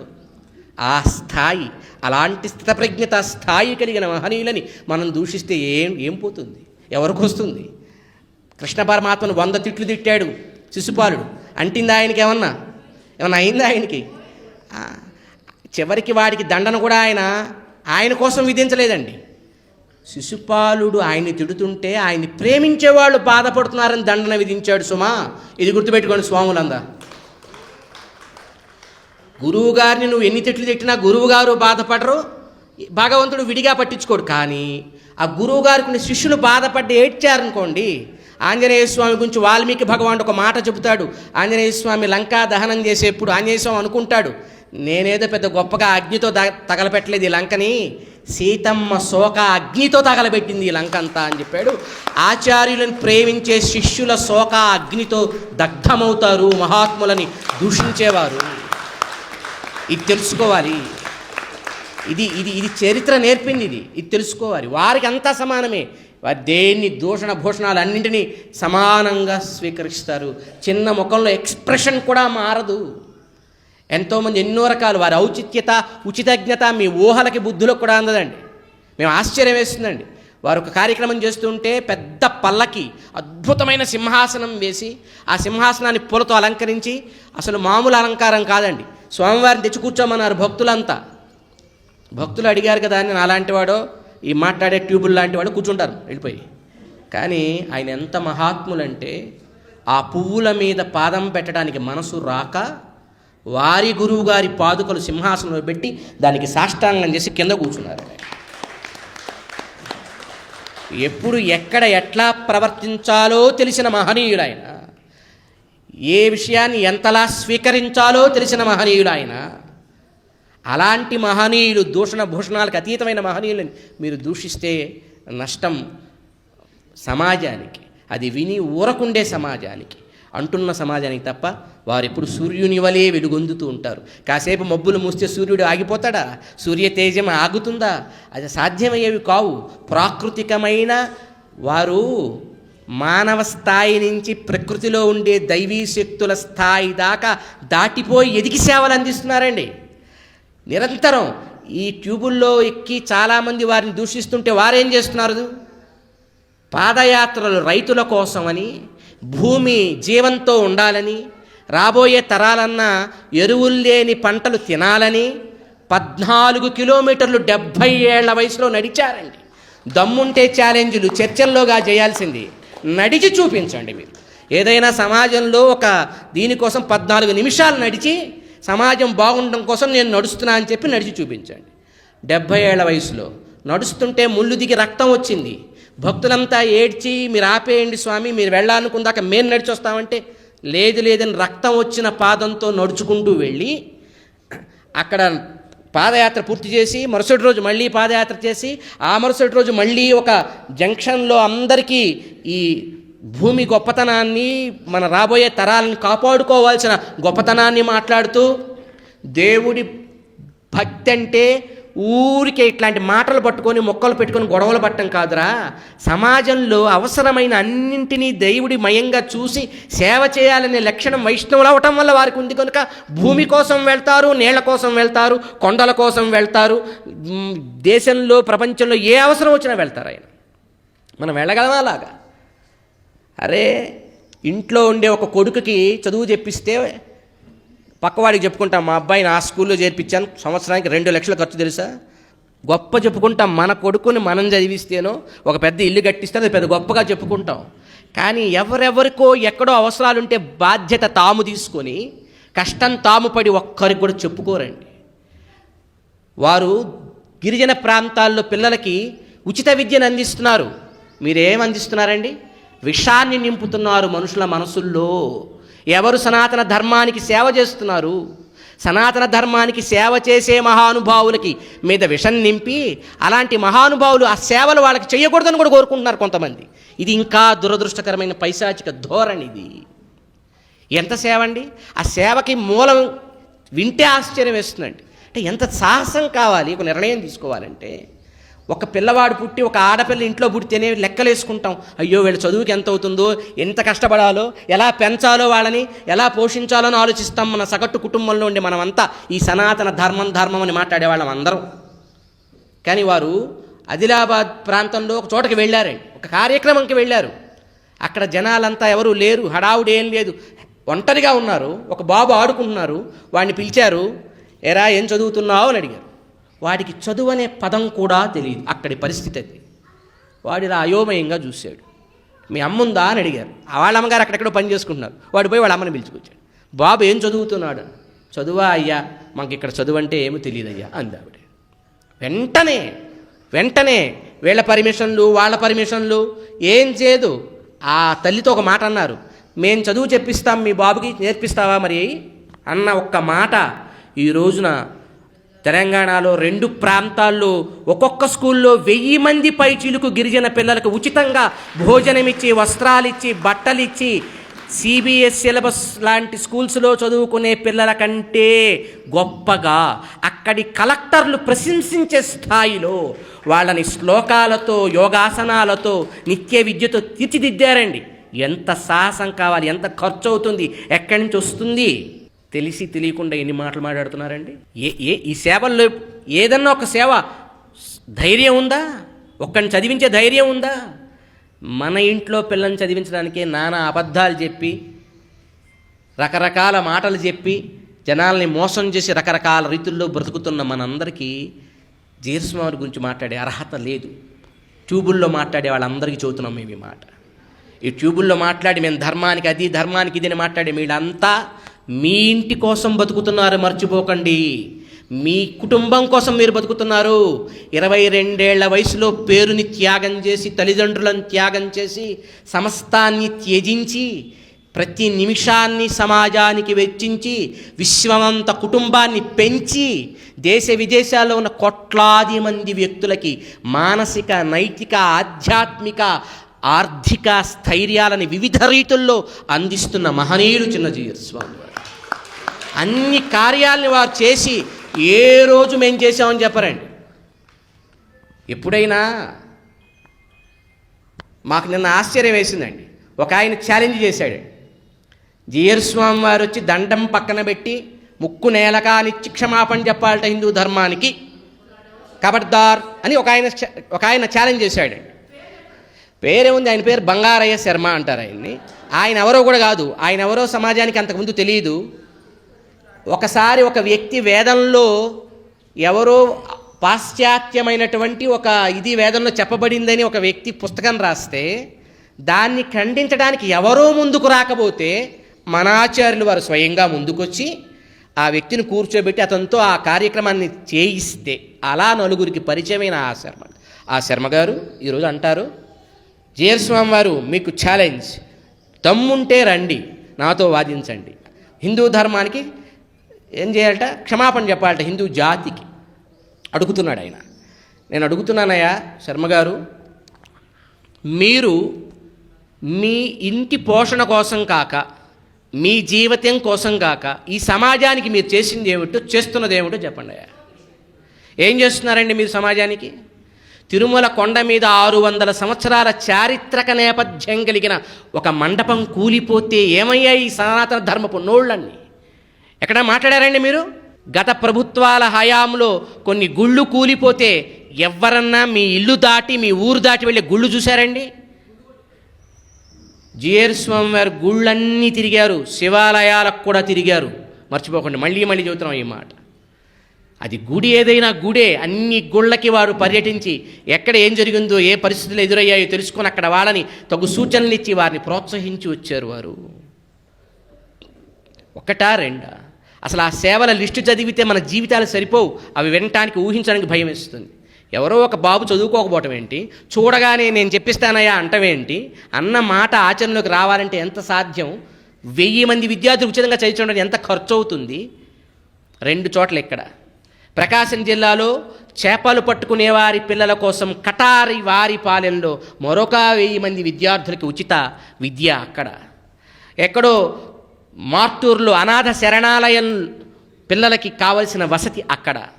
పుంపుహార్ తమిళనాడులో ఎక్కడో వరదలు వస్తే మత్స్యకారులకి ఇళ్ళు కట్టించి, బోట్లు ఇచ్చి, వలలిచ్చి అక్కడ. ఎక్కడో గుంటూరు ప్రాంతంలో ఉప్పెనొచ్చి పొలాలు నాశనం అయిపోతే 2500 చదరపు హెక్టార్లకి విత్తనాలు ఇప్పింపజేశారు అక్కడ. కొంతమంది తెలియక డబ్బులున్న వాళ్ళతో మాట్లాడతారు, డబ్బులున్న వాళ్ళకి టైం ఇస్తారు, డబ్బులు అంటున్నారు. ఏమయ్యా, 2500 హెక్టార్లకి విత్తనాలు మీరేమన్నా కొనిచ్చారా? మీ బామ్మగారు కొనిచ్చారా? మీ తాతయ్య గారు కొనిచ్చారా? ఎవరిస్తారు? ఆ డబ్బులున్న వాళ్ళే ఇవ్వాలి. ఆ డబ్బులున్న వాళ్ళకి ఈయన టైం ఇవ్వాలి. ఆయన టైంతో, వాళ్ళ డబ్బులతో ప్రజలకి సేవ చేస్తున్నారు, మర్చిపోకండి. సమాజానికి సేవ చేస్తున్నారు, మర్చిపోకండి. ఎక్కడ అవసరం వస్తే అక్కడ సేవ చేస్తున్నారు, మర్చిపోకండి. ఎక్కడి నుంచి వస్తాయి ఇంత? కంటి చూపు లేని పిల్లల్ని కన్న తల్లిదండ్రులే బరువుగా భావిస్తారు. ఏదో కన్నందుకు పోషించుకుంటూ వెళ్తూ ఉంటారు వాళ్ళని. కానీ అలాంటి పిల్లలకు చదువు చెప్పించాలి. చదువుకు చెప్పించే కొన్ని సంస్థలు ఉన్నా ఒక ఛాలెంజ్ ఉంది అందులో. చదువుకునే కళ్ళు లేని వాళ్ళు ఎవరో ఒకరి కింద చిన్న చిన్న ఉద్యోగాలు చేసుకోవాలి. కానీ ఆ స్వామివారి ఆలోచన ఎంత గొప్పదంటే, ఇలా కాదు, కళ్ళు ఉన్న వాళ్ళతో సమానంగా ఎదగాలంటే ఏం చేయాలి ఈ పిల్లల్ని అంటే, వీళ్ళకి ఏదైనా ఒక కొత్త టెక్నాలజీని కనిపెట్టాలి. అసలు ఇలాంటి కళ్ళు లేని పిల్లల్ని ట్రీట్ చేసే స్కూల్స్ ప్రపంచంలో ఎక్కడైనా ఉన్నాయా అని వేరే దేశాలు వెళ్ళారండి. అందుకోసం పర్యటనలు, విదేశీ పర్యటనలు, సెల్ఫీలు దిగటానికి వెళ్తారు మన బ్యాచ్ అంతా. ప్రపంచంలో ఒకటికి మేలు చేయడానికి, ఆ మేలు చేసే మార్గాలు వెతకడానికి వెళ్తారు చిన్నజీయర్ స్వామి వారు విదేశీ పర్యటనలు. అవి ఎక్కడ ఉన్నాయి చూడాలి. ఏదైనా కొత్త టెక్నాలజీ ఇంకెక్కడైనా ఉందా తెలుసుకోవాలి అని ఎక్కడో వేరే దేశానికి వెళ్ళి అక్కడున్న ఒక టెక్నాలజీని గుర్తించి దాన్ని మన దేశం తీసుకొచ్చి భారతదేశంలోనే మొట్టమొదటిసారిగా కళ్ళు లేని పిల్లలు కంప్యూటర్ మీద చదువుకొని ఏ స్థాయి ఎగ్జామ్కైనా వెళ్ళగలిగే సేవ చేసిన మొట్టమొదటి యతీశ్వరులు చిన్నజీయర్ స్వామి గారు. మొట్టమొదటి ఆచార్యులైన. ఇట్లా పిల్లల్ని తీర్చిదిద్దారు. ఇందాక ఒకరు తెలియజేశారు, ఆ స్కూల్లో నేరుగా సేవలు అందించిన వారు తెలియజేశారు, వారు ఎన్ని కాంపిటేటివ్ ఎగ్జామ్స్లో రెగ్యులర్ స్టూడెంట్స్కి ధీటుగా ఉత్తమ స్థాయిలకి చేరారు ఆ పిల్లలంతా అని. ఒకటా రెండా? ఎక్కడ కష్టం అనిపిస్తే, అది కంటితో కనిపిస్తే ఆగలేరు, చేయాలి, సేవ చేయాలి. స్త్రీ ఇంటికి మూలం, తల్లి మూలం ఇంటికి. తల్లి బాగుంటేనే ఆరోగ్యంగా, శ్రేయస్సుతో, జ్ఞానంతో ఆ సమాజం, ఆ ఇల్లు, ఆ దేశం బాగుంటుందని లక్షల మంది మాతృమూర్తులకి క్యాన్సర్ పరీక్షలు, ఉచిత క్యాన్సర్ పరీక్షలు, అవగాహనలు, వాళ్ళు తీసుకోవాల్సిన జాగ్రత్తలు, పశు వైద్య శిబిరాలండి. పశువులకు ఎన్నో పరీక్షలు, చిన్నపిల్లల్లో నేత్ర వైద్య శిబిరాలండి. ఇది ఒకవైపు. ఇక మొత్తం భారతదేశానికి మూలం వేదం అండి. ఈ భరత జాతికి మూలం వేదం కనుక వేద పాఠశాలను పెట్టి వేద విద్యార్థులకి కూడా సేవ చేయాలి. అయితే వారి ఆలోచన ఎంత గొప్పగా ఉంటుందో తెలుసా అండి? వేద పాఠశాలలు అప్పుడప్పుడు అక్కడక్కడ ఉన్నాయి, కానీ ఎలా ఉంటాయి? పిల్లల్ని చేర్చుకొని వారికి చక్కగా చదువు చెప్పి భోజనం పెట్టి నేర్పించే పాఠశాలలు ఉన్నాయి. కానీ ఆచార్యుల ఆలోచన, చదువు పూర్తయి వెళ్ళగానే వీళ్ళు ఎలా బతుకుతారు బయట సమాజంలో? కనుక వారు చేరిన రోజే వారి పేరుతో కొంత డిపాజిట్ చేసి వారు చదువు పూర్తయిన తర్వాత సమాజంలో ఇబ్బంది పడకుండా వారికంటూ ఒక భరోసా ఇవ్వాలి, ఆర్థిక భరోసా అని. ఎంతమంది పిల్లలు చదువుకుంటే అంతమంది పిల్లలకి ఆర్థిక భరోసాని ఇస్తూ వేదాన్ని నేర్పించే వేద పాఠశాలలు కొన్ని వందల వేల మంది విద్యార్థులు దేశ విదేశాల్లో ఎక్కడికి వెళ్ళినా ఏదో రూపంలో ఎంతో కొంత సమయమైనా వారి పాఠశాల చదువుకున్న వేద పండితులు, ఆగమ పండితులు అడుగడుగున తారసపడతారు మనకి. ఇదొక సేవ. మరొక వైపు లోపించిపోయే శాఖ ఎక్కడో ఒక చోట ఉందని విని ఇద్దరు గురువుగారులకి అది వచ్చని తెలుసుకొని అక్కడికి మళ్ళీ శిష్యుల్ని పంపించి ఆ శాఖని పునరుద్ధరణ చేసి వేదల నుండి మైత్రాయణి అనేటువంటి ఒక శాఖని పునరుద్ధరణ చేసి మరికొంతమందిని తయారు చేసి ఆ శాఖని సంరక్షించారు. వేద ధర్మాన్ని, వేద స్వరాలని ప్రపంచానికి చేసే పుస్తకాలను ముద్రిస్తున్నారు. గ్రంథముద్రణ, వేద విద్యార్థుల పోషణ, శిక్షణ, ఆగమ ఆలయాల శిక్షణ, తత్వ కళాశాలల పేరుతో ఉత్సాహం కలవారికి భారతీయ ధర్మం పట్ల శిక్షణ ఇచ్చి సమాజానికి వాళ్ళ ద్వారా మంచిని అందించే ప్రయత్నం. ఇట్లా ఎన్ని సేవలు, ఒకటా రెండా, ఎక్కడ ఏది అవసరమైతే అక్కడ. ఇక యజ్ఞయాగాలు, భారత భూమిలో భారతదేశం ఊహకందని యాగం 1994వ సంవత్సరం తిరుమల కొండ మీద రెండవసారి వారు ఆశ్రమ స్వీకారం చేసిన తరువాత చేసిన 1000 కుండాల మహావిష్ణు యాగం. 1000 కుండాల మహాయాగం చేశారు. బహుశా ఇక్కడ మాట్లాడేటువంటి ట్యూబుల్లో మాట్లాడే పిల్లలకి తెలియదు కాబట్టి తెలియజేస్తున్నాం. ఒకసారి చరిత్రని తెలుసుకోండి. పిల్లల దగ్గరికి వెళ్ళి కొండ మీద యజ్ఞం చేయాలంటే పర్మిషన్ కష్టం, ఇక్కడ నీరు లేదు, కింద నుంచి వచ్చే రోజు భక్తులకే నీరు మేము అందించలేకపోతున్నాం, యజ్ఞం అంటే ఎక్కువ మంది భక్తులు వస్తారు, నీరు ఇవ్వలేమని అక్కడి ఆలయ సేవా సిబ్బంది అడిగితే వర్షం పట్టానికి ఒక యజ్ఞం చేసి ఆ వర్షం ఆగటానికి కూడా మరొక యజ్ఞం చేసి తిరుమల కొండ మీద 10 రోజులు గోగర్భం డ్యామ్ నిండేట్టు వర్షం కురిపించి 12 రోజులు 74 యజ్ఞశాలలు 5000 మంది శైవ, వైష్ణవ, స్మార్త, వైఖానస పండితులతో విష్ణు సహస్రనామంలో ఒక్కొక్క నామం 1,00,000 సార్లు స్వాహాకారంతో 1000 నామాలు 1000 లక్షల స్వాహాకారాలతో అప్రతిహతంగా యజ్ఞం చేసి యజ్ఞంలో మిగిలిన ద్రవ్యం పైసా పట్టుకోకుండా తిరుమల వెంకటేశ్వర స్వామి ఉండిలో వేసి వచ్చిన ఘన దైవం చిన్నజీయర్ స్వామి వారంటే. చర్చ్ అంటే ఏమనుకుంటున్నావు? ఒక చిన్న ఆఫీస్లోనూ ఒక యూట్యూబ్ ఛానల్లోకి వెళ్ళి మైక్ తీసుకొని ఇలా ఊగిపోతూ చర్చ అంటే నువ్వేదో గొప్పోడు అనుకొని ఆ తర్వాత నీకు కొంతమంది మళ్ళీ ఫండ్స్ ఇస్తారని ఆశపడుతున్నావేమో. ఎవరో తెలుసునా? ఆయన పాదం పెడితే ప్రకృతి పులకిస్తుంది. ఆయన పాదం పెడితే, ఆయన సంకల్పం చెబితే ప్రకృతి అనుగుణంగా వర్తిస్తుంది ఆయన కోసం. బహుశా మొన్న చాలామంది పాల్గొని ఉంటారు. ధనుర్మాసంలో తిరుప్పావై సామూహిక పారాయణ రోజు మధ్యాహ్న సమయంలో గమనించుంటారంతా. చదువుతూ ఉంటే ప్రకృతిలో ఒక తెలియని శైత్యం వచ్చింది, ప్రకృతిలో అంతా ఒక మార్పు వచ్చింది, దివ్యమైన అనుభూతి వచ్చింది అనమాట. మనకి మాంగళ్య వివృద్ధి స్తోత్రం చెబుతుంది. ద్రవంతి దైత్యాః ప్రణమంతి దేవతాః నశ్యంతి రక్షాంసి అపయాంతి చారయః యత్కీర్తనాత్ సోద్భుత రూపకేసరి అని. అద్భుతమైన రూపకేసరిని ఏ భక్తుడు స్మరిస్తాడో ఆ భక్తుణ్ణి చూస్తేనే దేవతలంతా నమస్కరిస్తారట, అసుర శక్తులన్నీ నీరు గారిపోతాయట, ప్రకృతి అంతా పులకిస్తున్నట వాళ్ళ కోసం. అలాంటి అనుభూతిని జీయర్ స్వామి వారి శిష్యులు కొన్ని వేల సార్లు పొందుంటారండి.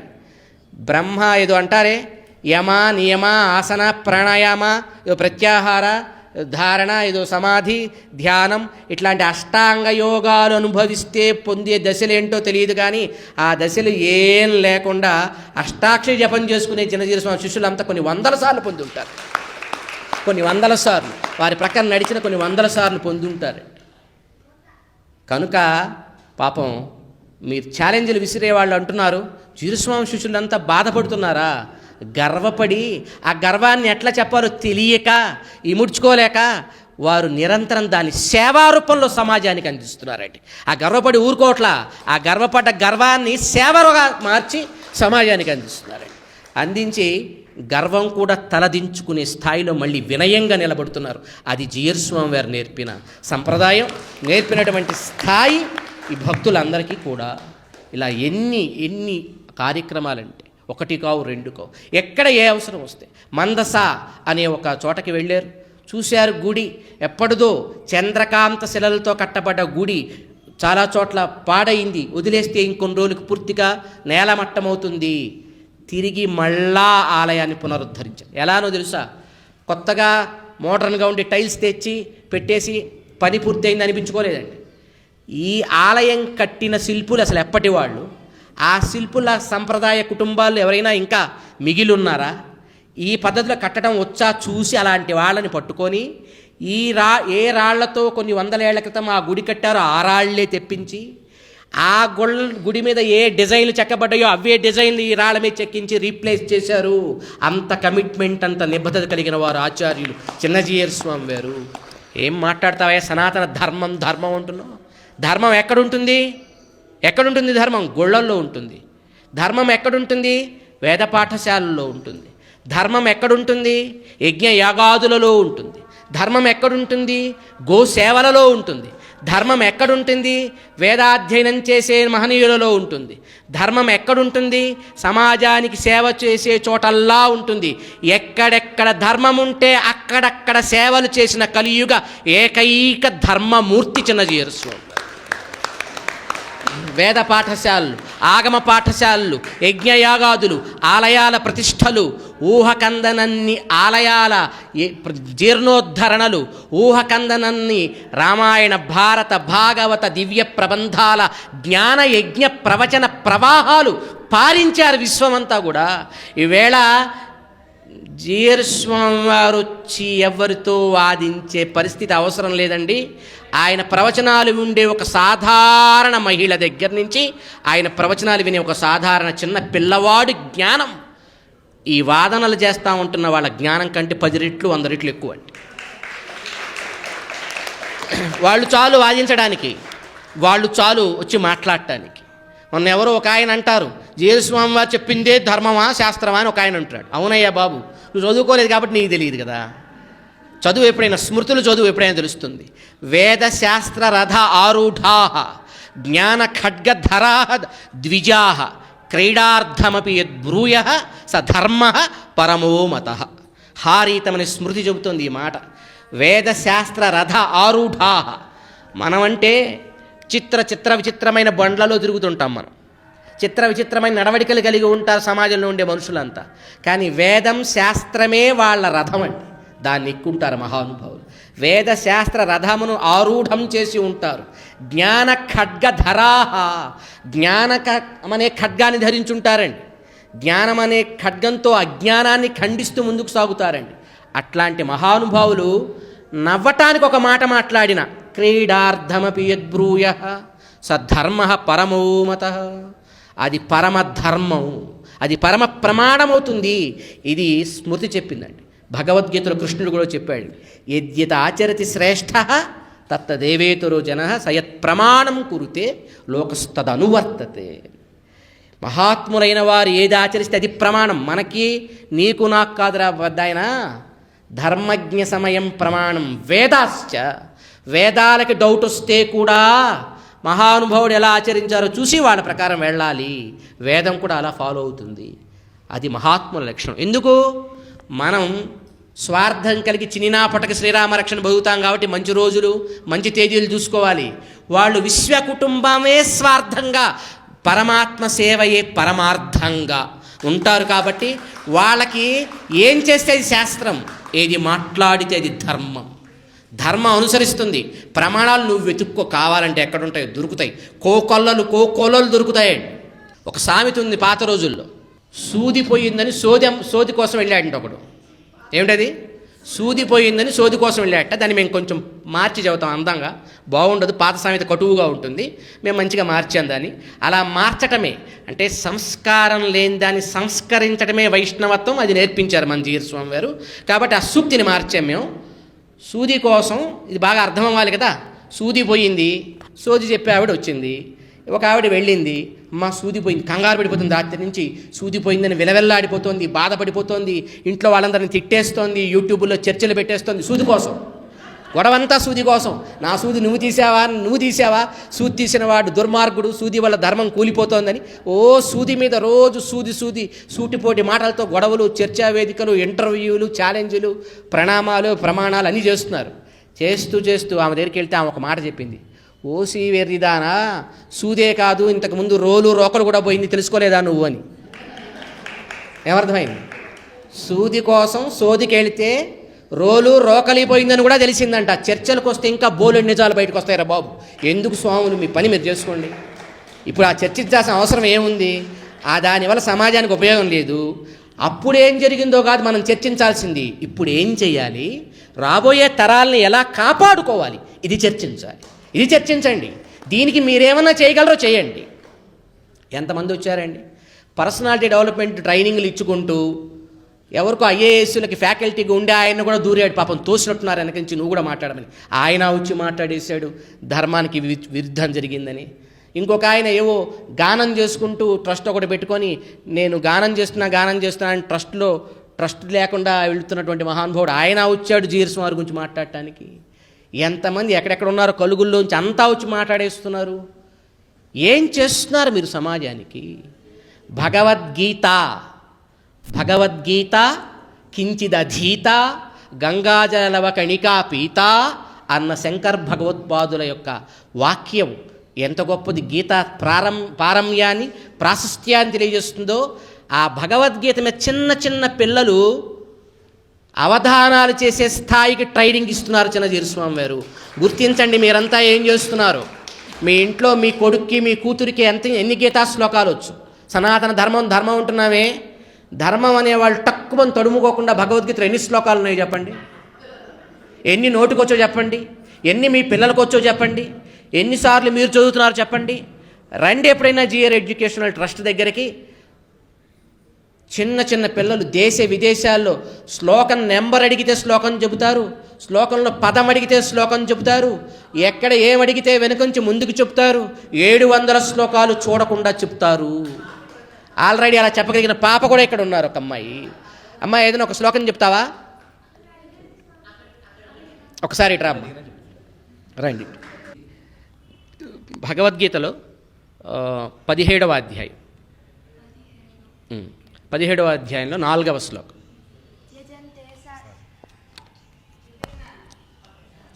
దేవాన్ యక్షరక్షాంసి రాజసాః ప్రేతాన్ భూతగణాంశ్చాన్యే యజంతే తామసా జనాః.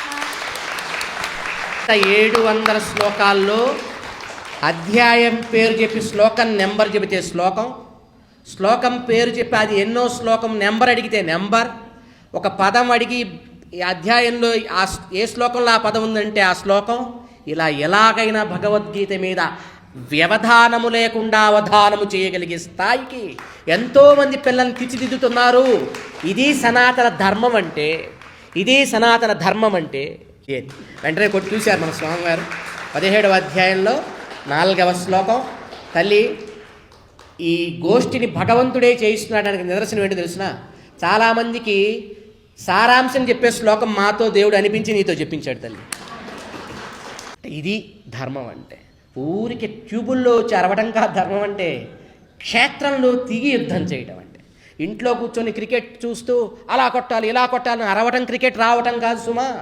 క్రికెట్ స్టేడియంలోకి వెళ్ళి బాల్ కొట్టడం క్రికెట్ రావటం అంటే. ధర్మం అంటే ఇంట్లో కూర్చొని కబుర్లు చెప్పడం కాదు. భూమి మీదకి వచ్చి నలుగురిని ప్రేరణ కలిగించి నలుగురితో మంచి చేయించి ఆ మంచిని లోకానికి అందిస్తే అది ధర్మం అంటే. అది సనాతన ధర్మం అంటే. సనాతన ధర్మం ఈ 100 ఏళ్లలో అంటే జీయర్స్వామి అవతరించిన 70 ఏళ్ళు, వారి ఆచార్యులు మహానుభావులు కలియుగంలో మనం ఎన్నడూ చూసి ఉండని సంకల్పం చేసిన మహనీయులంటే.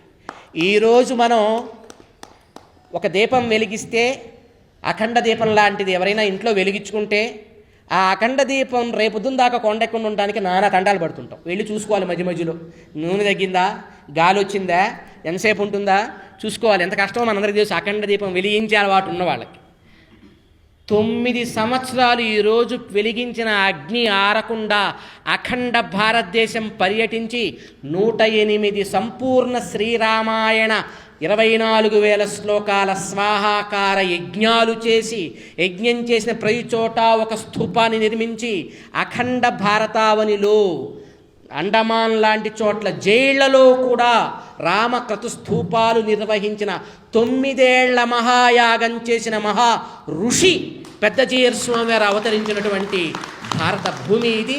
అలాంటి మహానుభావుడి జ్ఞాన సంపదని వారసత్వంగా తీసుకొని వచ్చినటువంటి మహనీయులు చిన్నజీయర్ స్వామి వారు ఈ 100 ఏళ్ల ఈ ఇద్దరు ఆచార్యుల ఈ 100 సంవత్సరాల జీవనం యొక్క సేవ కాంట్రిబ్యూషన్ లేకపోతే అప్పుడు కూలిపోయి ఉండేది సనాతన ధర్మం. ఎప్పుడు వాళ్ళ కాంట్రిబ్యూషన్ నిలబెట్టింది సనాతన ధర్మాన్ని.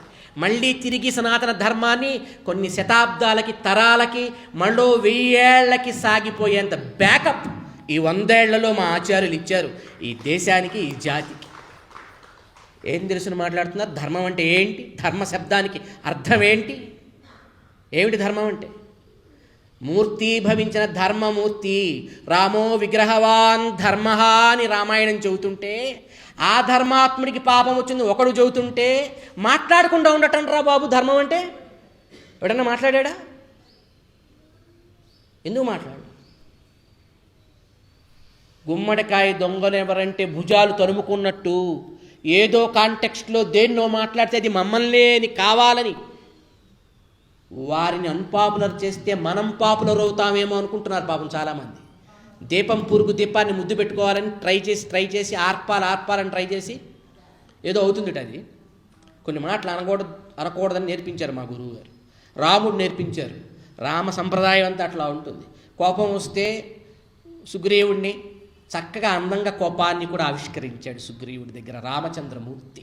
ఎప్పుడు మా ఆచార్యులు అదే చెబుతారు, ఎంత కోపం వచ్చినా మాటను అందంగా మాట్లాడవచ్చు. అసలు మా జీయర్ స్వామి వారు కోపానికి వారు చెప్పిన ట్రిక్ ఈ భూమి మీద ఎవడూ చెప్పలేదు. కోపం వస్తే ఏం చేయాలి? ఏం చేస్తారు? సహజంగా తిడతావు. ఎన్ని తిట్లు తిట్టగలవు? నీకు ఎన్ని తిట్లు చేతావు? పోని 5, 10, 20, 30 ఎంత మాస్టర్ చేసిన వాడు కూడా 100 నుంచి కొత్త తిట్టు తిట్టలేడు. 100 కూడా కష్టమే. కానీ మా దగ్గర కోపాన్ని అణుచుకోవడానికి 100 మాత్రలు ఉన్నాయి, 1000 మాత్రలు ఉన్నాయి. ఏం మాత్రం? విష్ణు సహస్రనామం. ఎలా చదువుతావు? కోపం వస్తే కోపం బయటికి వెళ్ళాలి కదా. విశ్వం విష్ణు షట్కారం భూత భవ్య భూత భావో కోపం అంతా పోతుంది. మంచి మాట అంటాం. ఇది మా చిన్నజీయర్ స్వామి వారు మాకు నేర్పిన సంస్కారం.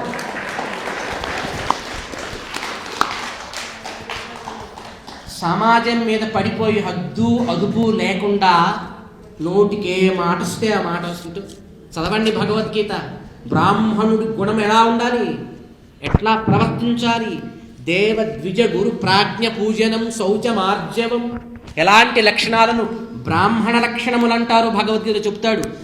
నోటికొచ్చిన బూతులు మాట్లాడుతూ గురు నింద చేస్తూ గురువుకి నిందలు అంటగడుతూ అనని మాటలను అన్నట్టు పదే అని ఒక కథ ఉంది, పాత కథ. ఒక ఆయన మేకను పట్టుకెళ్తుంటే 4 దొంగలు కలిసి కొట్టేయాలనుకున్నారు మేకను. ఎంతమంది? 4 దొంగలు. ఈ 4 లెక్క అంటే మాకు అర్థం కావట్లేదు. మహాభారతంలో కూడా 4 ఉన్నారు, చతుష్టయం. ఆ 4 వెనక ఒక 100 మంది ఉంటారు.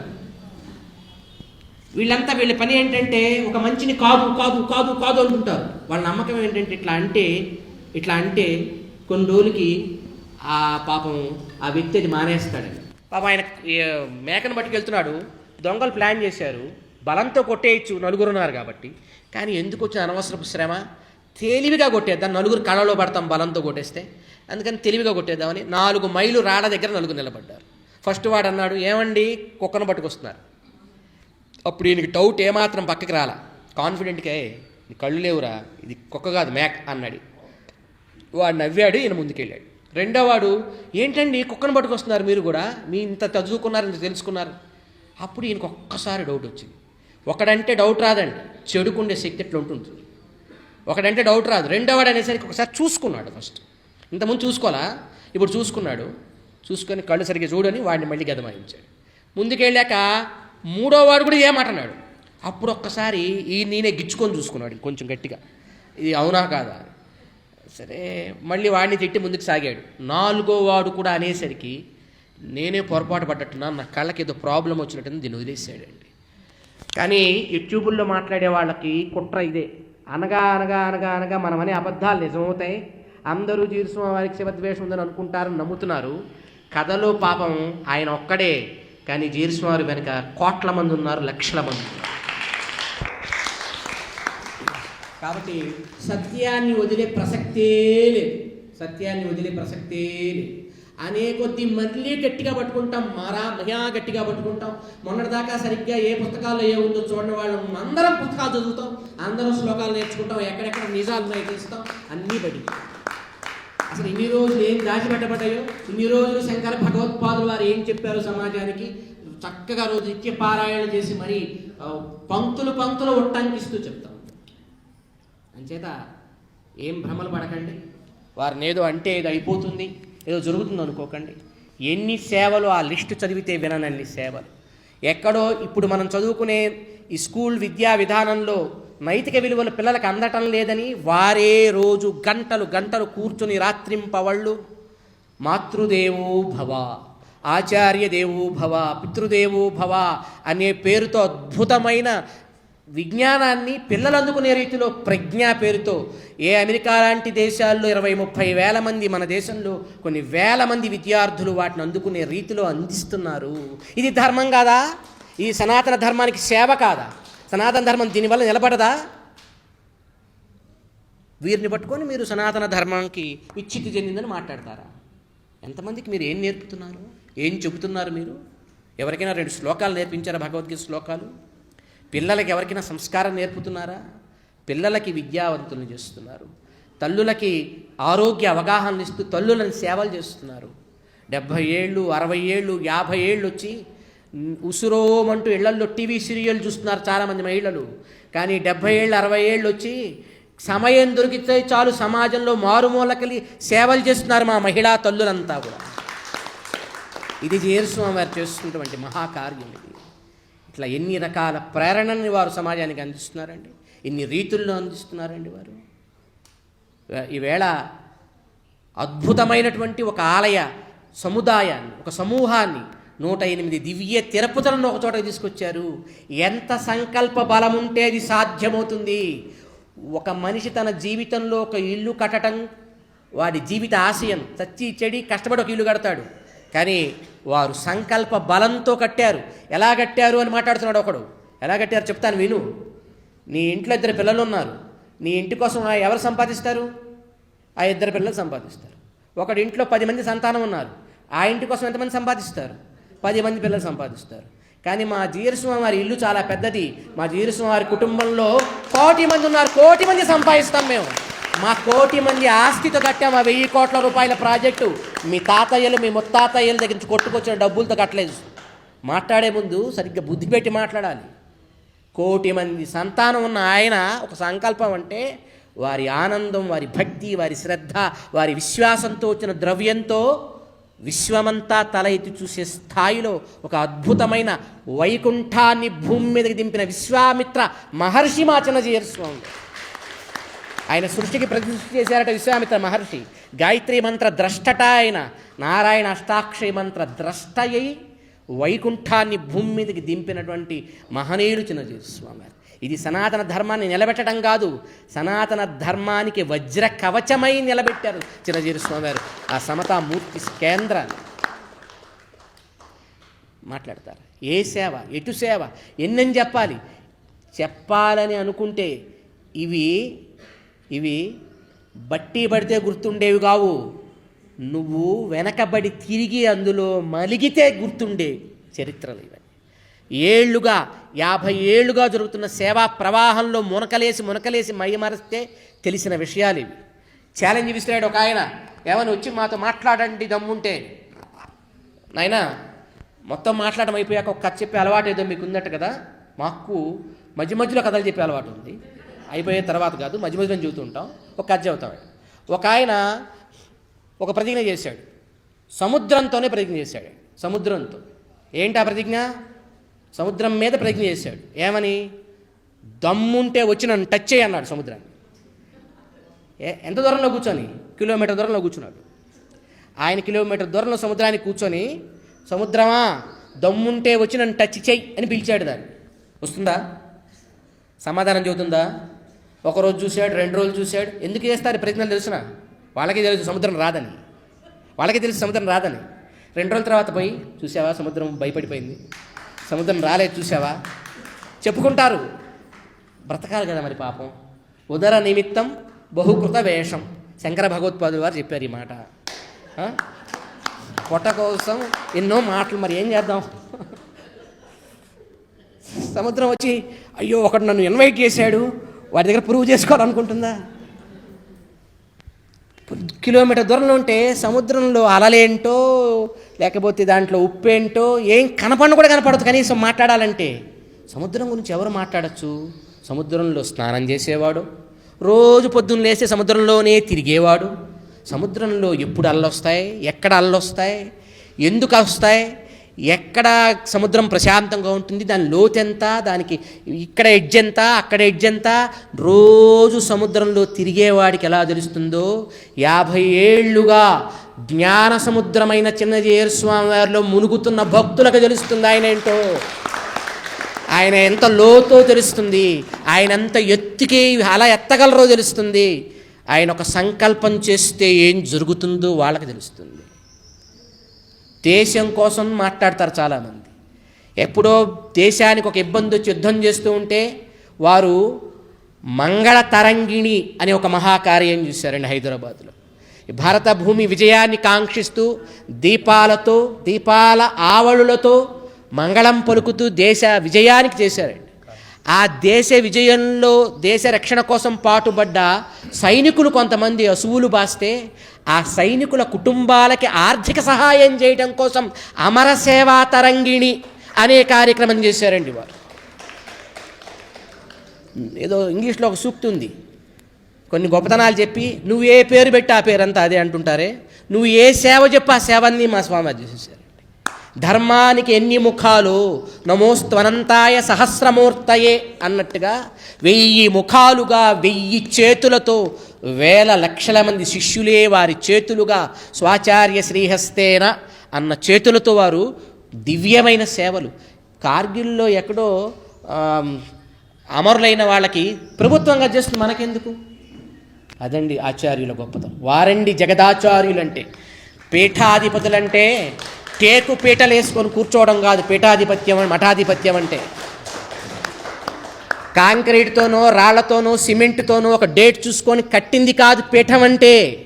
సేవ మొదలుపెట్టిన రోజు పీఠం పుట్టిన రోజు, చెక్కు చెదరని దీక్ష పట్టిన రోజు పీఠాన్ని అధిరోహించిన రోజు.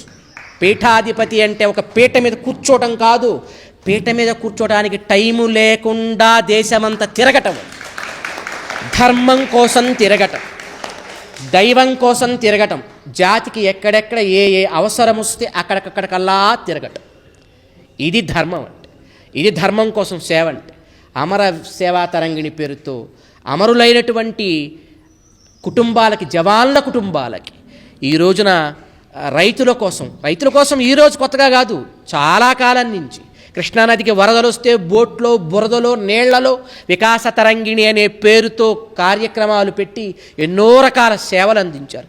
ఎక్కడో పక్క రాష్ట్రంలో భూకంపం వచ్చి మొత్తం కూలిపోతే 108 ఇళ్ళు, ఒక గుడి, ఒక బడి, ఒక ఆసుపత్రితో వల్లభాపూర్ అనే చోట వారు అద్భుతమైనటువంటి ఒక గ్రామాన్ని కట్టించి అది అక్కడి మంత్రుల ద్వారా సమాజానికి అందించారు. అంటే ఎక్కడ అవసరం? చివరికి ఆశ్చర్యం అండి, ఎవరో ఒక కళాకారుడు, మన తెలంగాణ ప్రాంతంలో ఉండే ఒక కళాకారుడు వస్తే ఆ కళాకారుడికి ఆర్థికమైన కైంకర్యం చేశారు. మాకేం అవసరం, కళాకారులను గవర్నమెంట్ ప్రోత్సహించాలి. ఎప్పుడెప్పుడు వేరే వాడి బాధ్యత ఇది అనరండి. ఒక వ్యక్తికి సమస్య ఉంటే నేనేం చేయగలను ఆలోచించే మొట్టమొదటి కార్యకర్త చిన్నజీయర్ స్వామి. మొట్టమొదటి కార్యకర్త. ఆంజనేయ స్వామి ఏం చేశాడండి? నువ్వు దూకురా, నువ్వు దూకురా, నువ్వు ట్రై చేయరా అనలేండి, నేను దూకుతా అన్నాడు. మొట్టమొదటి నడుస్తారండి. అది మానసరోవర కైలాసగిరి అయినా ప్రజల మనసులను దోచుకునే, ప్రజల మనసులకు పనికి వచ్చే సామాజిక క్షేత్రమైన వారు నడుస్తారు. మొట్టమొదటి ఆ సేవకు ముందుంటారండి ఆయన. ఒక వ్యక్తి వచ్చాడు, స్వామి నేను పెద్ద పెద్ద కొండలు ఎక్కాను, ఇంకొక కొండ ఎక్కితే ప్రపంచ రికార్డు వస్తుంది నాకు. మనం బహుశా ఏదో ప్రాంతంలో ఉంటాడండి అబ్బాయి, ఇక్కడ దగ్గరలోనే, హైదరాబాద్ దగ్గరలో. స్వామి ఒక 10 లక్షల డబ్బులు ఉంటే తప్ప అది ఎక్కలేము, దాని పర్మిషన్లు, దాని ఖర్చు ఇంత ఉంటుందండి అంటే ఏమవుతాడండి అతను? మనం మన పిల్లలకి చేసింది 10 మందికి చదువుతామండి. 10 లక్షలు స్వామివారు ఇచ్చారండి వాడు అది ఎక్కడానికి. అడుగుతున్నారు కదా, ఏం చేస్తున్నారు డబ్బులు తీసుకొని, టికెట్లు తీసుకోనని. తీసుకునేది 1000 రూపాయలు అయితే ఆయన చేసే సేవ 1 కోటి రూపాయలు. గుర్తుపెట్టుకో, క్యాప్షన్ పెట్టుకో. భక్తుల నుంచి తీసుకునేది 1000 రూపాయలు అయితే చేసే సేవ 1 కోటి రూపాయలు. తీసుకునేది 1000 రూపాయలు, ఇచ్చేది 1 కోటి రూపాయలు. అదే చిన్నజీయర్ స్వామి వారు. క్యాప్షన్ రాసుకోండి. మంత్రంలా కాపాడుతుంది మిమ్మల్ని. సేవ ఎట్లా చేయాలో నేర్పిస్తుంది మిమ్మల్ని. వేదం చెప్పింది ఈ మాట, 100 చేతులతో సంపాదిస్తే 1000 చేతులతో సమాజానికి సేవ చేయమని. మా ఆచార్యులు 1000 మంది భక్తులతో ఒక ద్రవ్యం ఒక చోటకు తెస్తే 1 కోటి మంది ప్రజలకు ఉపయోగపడే పనులు చేస్తున్నారు. రకరకాల రీతుల్లో జిమ్స్ అనే పేరుతో 100 పడకల ఒక హాస్పిటల్ని పెట్టి తక్కువ డబ్బులకి కుల మత వర్గ వర్ణ విచక్షణ లేకుండా ఎవ్వడు ఆరోగ్య సమస్యతో వచ్చినా వాడికి సేవలు అందిస్తున్నారు చిన్నజీయర్ స్వామి వారు. ఇది అవసరమైంది వైద్యమా, లేక విద్య, లేకపోతే ఆధ్యాత్మిక ప్రరోచన, లేకపోతే జ్ఞానమా, లేకపోతే ఒక మానసికమైనటువంటి ధైర్యమా, లేకపోతే ఒక దిశానిర్దేశమా, ఒక సమాజంలో ఏదైనా ప్రకృతి వైపరీత్యాలు వస్తే ఒక వెన్నుదన్ను భరోసానా? ఏది అవసరమైతే అది, ఎక్కడ అవసరమైతే అక్కడ, ఎప్పుడు అవసరమైతే అప్పుడు, ఎంత చేతనైతే అంత, నిరంతరం నిరంతరం నిరంతరం నిరంతరం ఒకే ఒక్క లక్ష్యం.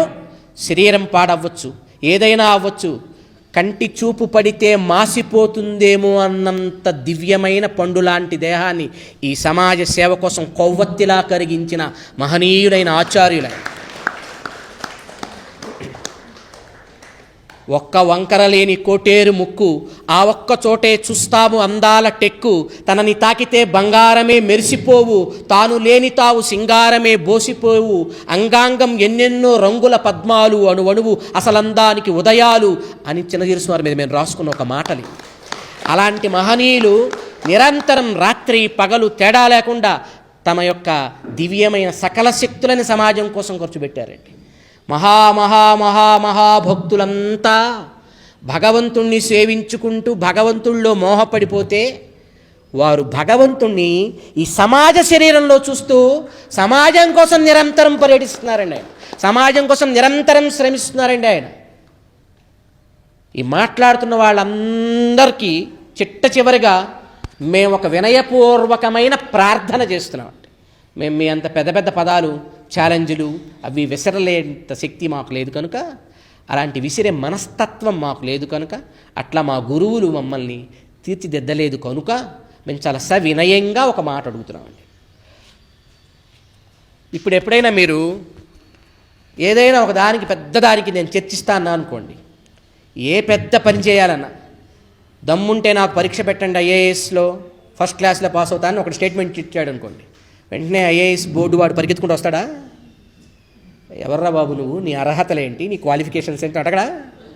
ఈ చర్చలు చేస్తామనే ఉత్సాహం ఉన్న వాళ్ళందరికీ మేము ఒక వినయపూర్వక ప్రార్థన చేస్తున్నాం. ఏంటంటే అది ఒక వారం రోజుల పాటు మా జీయర్ స్వామి వారి ఆశ్రమానికి వెళ్దాం రండి.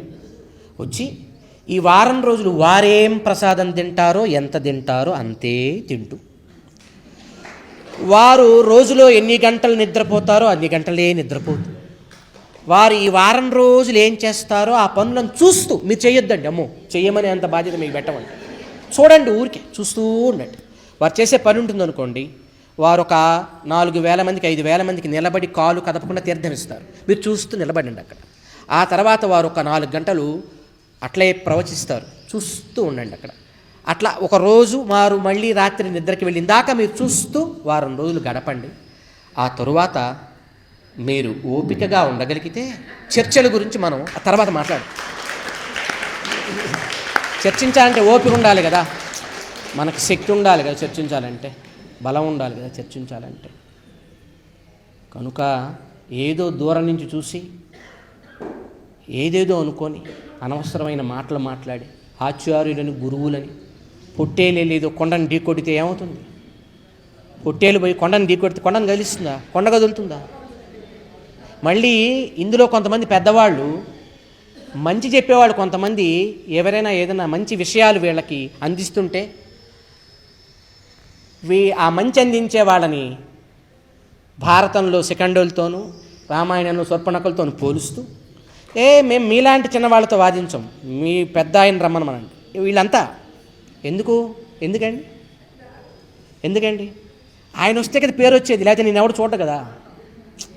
ప్రాబ్లం అది. వీళ్ళకి తెలుసు ఓడిపోతామని తెలుసు, లేకపోతే మాట్లాడలేమని తెలుసు, జ్ఞానం లేదని తెలుసు. కానీ కాన్ఫిడెన్స్ ఏంటంటే, ఒక కథ ఉంది తెలుసా, ఒక కథ ఉంది కదా. ఒక రాజు దగ్గరకు ఒక వ్యక్తి వచ్చాడు, విన్నారా? రాజు దగ్గరకు వచ్చాడు వ్యక్తి, కండాలు గట్టిగా పెంచాడు. ఫస్ట్ మంత్రిని అడిగాడు. మంత్రి అన్నాడు, ఎందుకు రాజు అపాయింట్మెంట్ అన్నాడు. చాలా ముఖ్యమైన విషయం రాజుకే చెప్పాలి. లేదే నాకు చెప్పన్నాడు.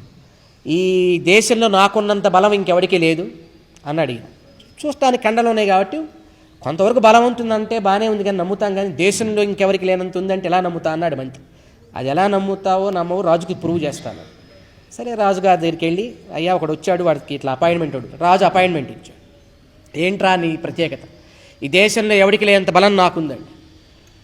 ఎలా నమ్మాలిరా, నువ్వు నార్మల్గా గట్టిగా ఉన్నావు, దృఢంగా గట్టిగానే అంటే, లేదండి నా బలాన్ని నేను ఎవరికి చూపించను, ఎవరి మీద చూపించను అన్నాడు. చూపించకపోతే ఎలా తెలుస్తుందిరా మరి నీవు ఎంత బలవంతుడు అని అంటే, మన ఊరి బయట పెద్ద కొండ ఉంది కదండి. ఉంది చూశాను రాజు అన్నాడు. ఆ కొండని మోస్తానండి, అది నా బలం అండి. ఆశ్చర్యపోయాడు రాజు. ఎరా ఏమన్నా తినే వచ్చావా, సరిగ్గా మాట్లాడుతున్నావు, కొండని మోయటం ఏంటి? మోస్తానండి కొండని. అయితే చూపించి నీ బలం అని. ప్రతిదానికి ఒక పద్ధతి ఉంటుందండి. అట్లా మోయటం కాదు. ఒక సంవత్సరం రోజులు నేను చెప్పిన పద్ధతిలో మీరు నాకు కావాల్సిన ఆహారాలను ఏర్పాటు చేస్తే అవన్నీ రోజు చక్కగా తిని, దానికి ఒక ప్రణాళిక ఉంటుంది. ఆ ప్రణాళిక అయిపోయాక అప్పుడు వెళ్దాం మనం. సరే సంవత్సరం రోజులు రాజుగారు అడిగారు, రాజుగారు ఏమిట్రా నీ ధైర్యం, మిమ్మల్ని మోసం చేసి మీ దగ్గర తప్పించుకోలేను కదా అన్నాడు. దాంతో అందరు నమ్మారు. సంవత్సరం రోజులు ఆయనకు కావాల్సిన ఏర్పాట్లు, వసతులు, తిండి తిప్పలంతా. ఇంతకుముందు ఈ దేశానికి చాలా పేద దేశం, ఎవరు ఈ దేశం వంక వచ్చేవాడు కాదు. ఇప్పుడు ఇది న్యూస్లో ఫేమస్ అయిపోయింది. బలానా రాజుగారి రాజ్యంలో వాడెవడో కొండని మోస్తాట.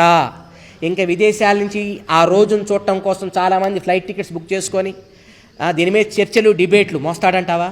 ఇంతకుముందు ఎవడైనా మోసాడా? ఎక్కడైనా ఆధారాలు ఉన్నాయా? ఇది చర్చలు, డిబేట్లు రోజు కూడా. టీవీల వాళ్ళకి పండగ, ఇతర దేశాల నుంచి వర్తక వ్యాపారం పెరిగింది, మొత్తం ఇక్కడికి వస్తున్నారు.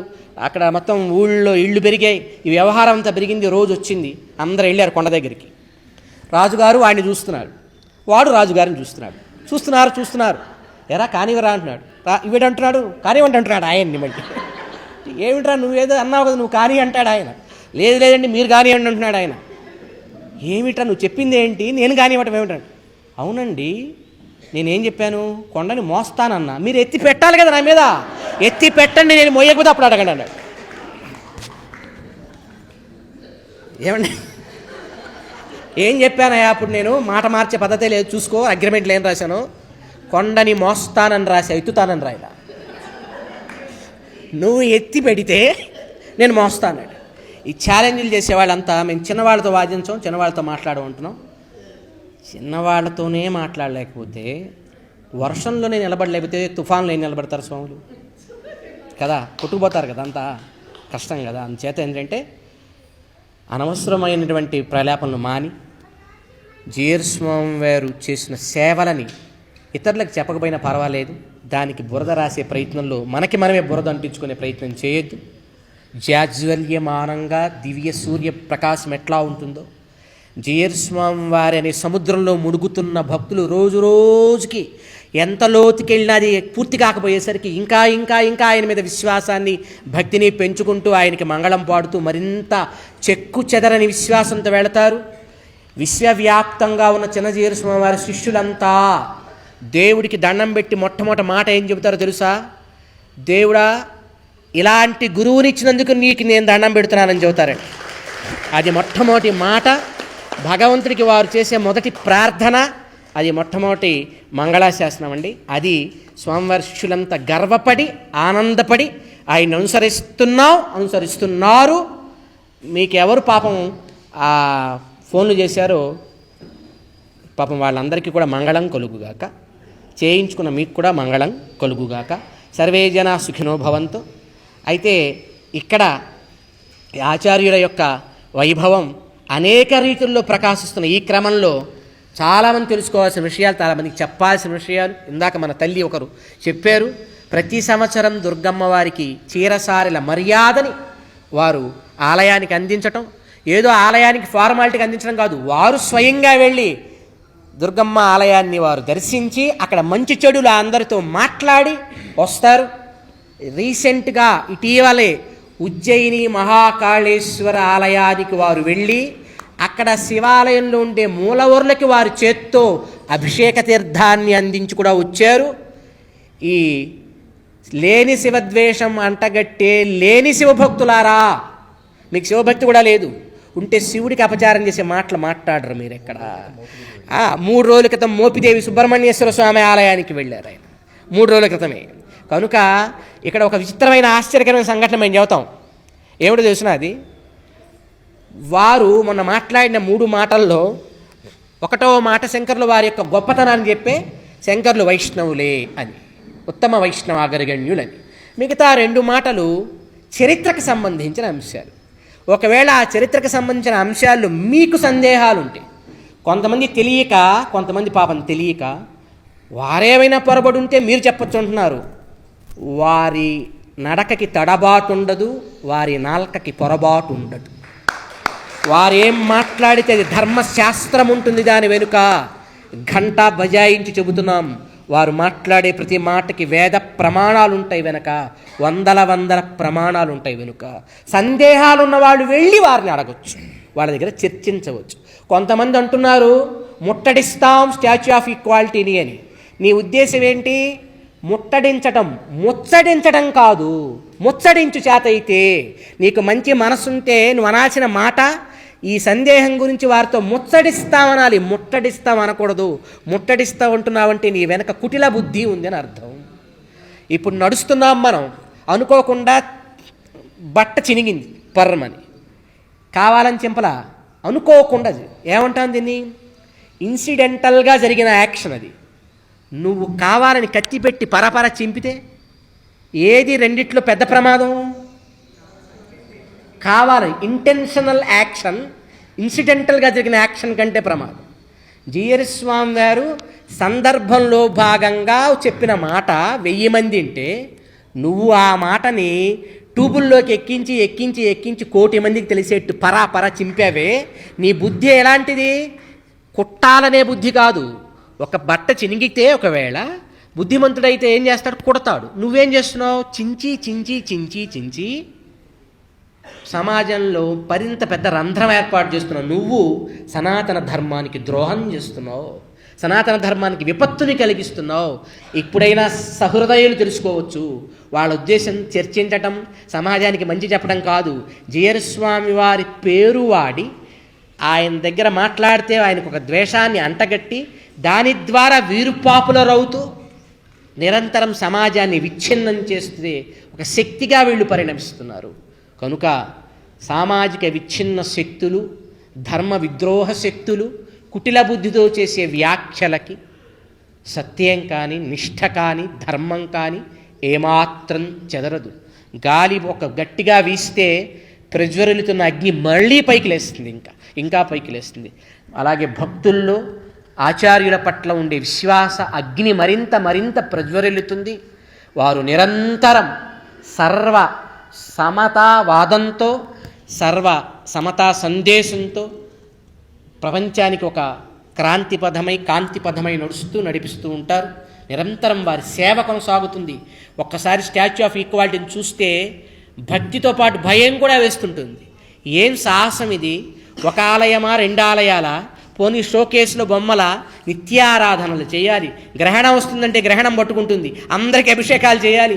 మన ఇంట్లో చిన్న పరిమాణాలకి అభిషేకం అంటేనే భయం వస్తుంది, సమయం పెట్టాలి. అంతమంది మూర్తులకి సేవలు అందించేవాళ్ళు, అర్చన చేసేవాళ్ళు, వాళ్ళకి వ్యవస్థ, సాహసం కూడా, సాష్టాంగ నమస్కారం చేసే సాహస కార్యాలు చిన్నజీరు స్వామి చేసే ప్రతి కార్యం, ప్రతి సేవా కార్యం కూడా అట్లాంటివి. కనుక ఇట్లాంటి మహనీయులని, మహాత్ములని నిందిస్తూ దానివల్ల ఏదో గొప్పది సాధించామనుకునే వాళ్ళందరికీ చెప్పేది ఏంటంటే, ఆ మహాసముద్రంలో మునకలేసి ఆనందంతో మైమరచే భక్తులకి ఆ సముద్ర ఘోష ముందు ఈ బయట డొల్లాయి అరుపులేవి వినపడవు.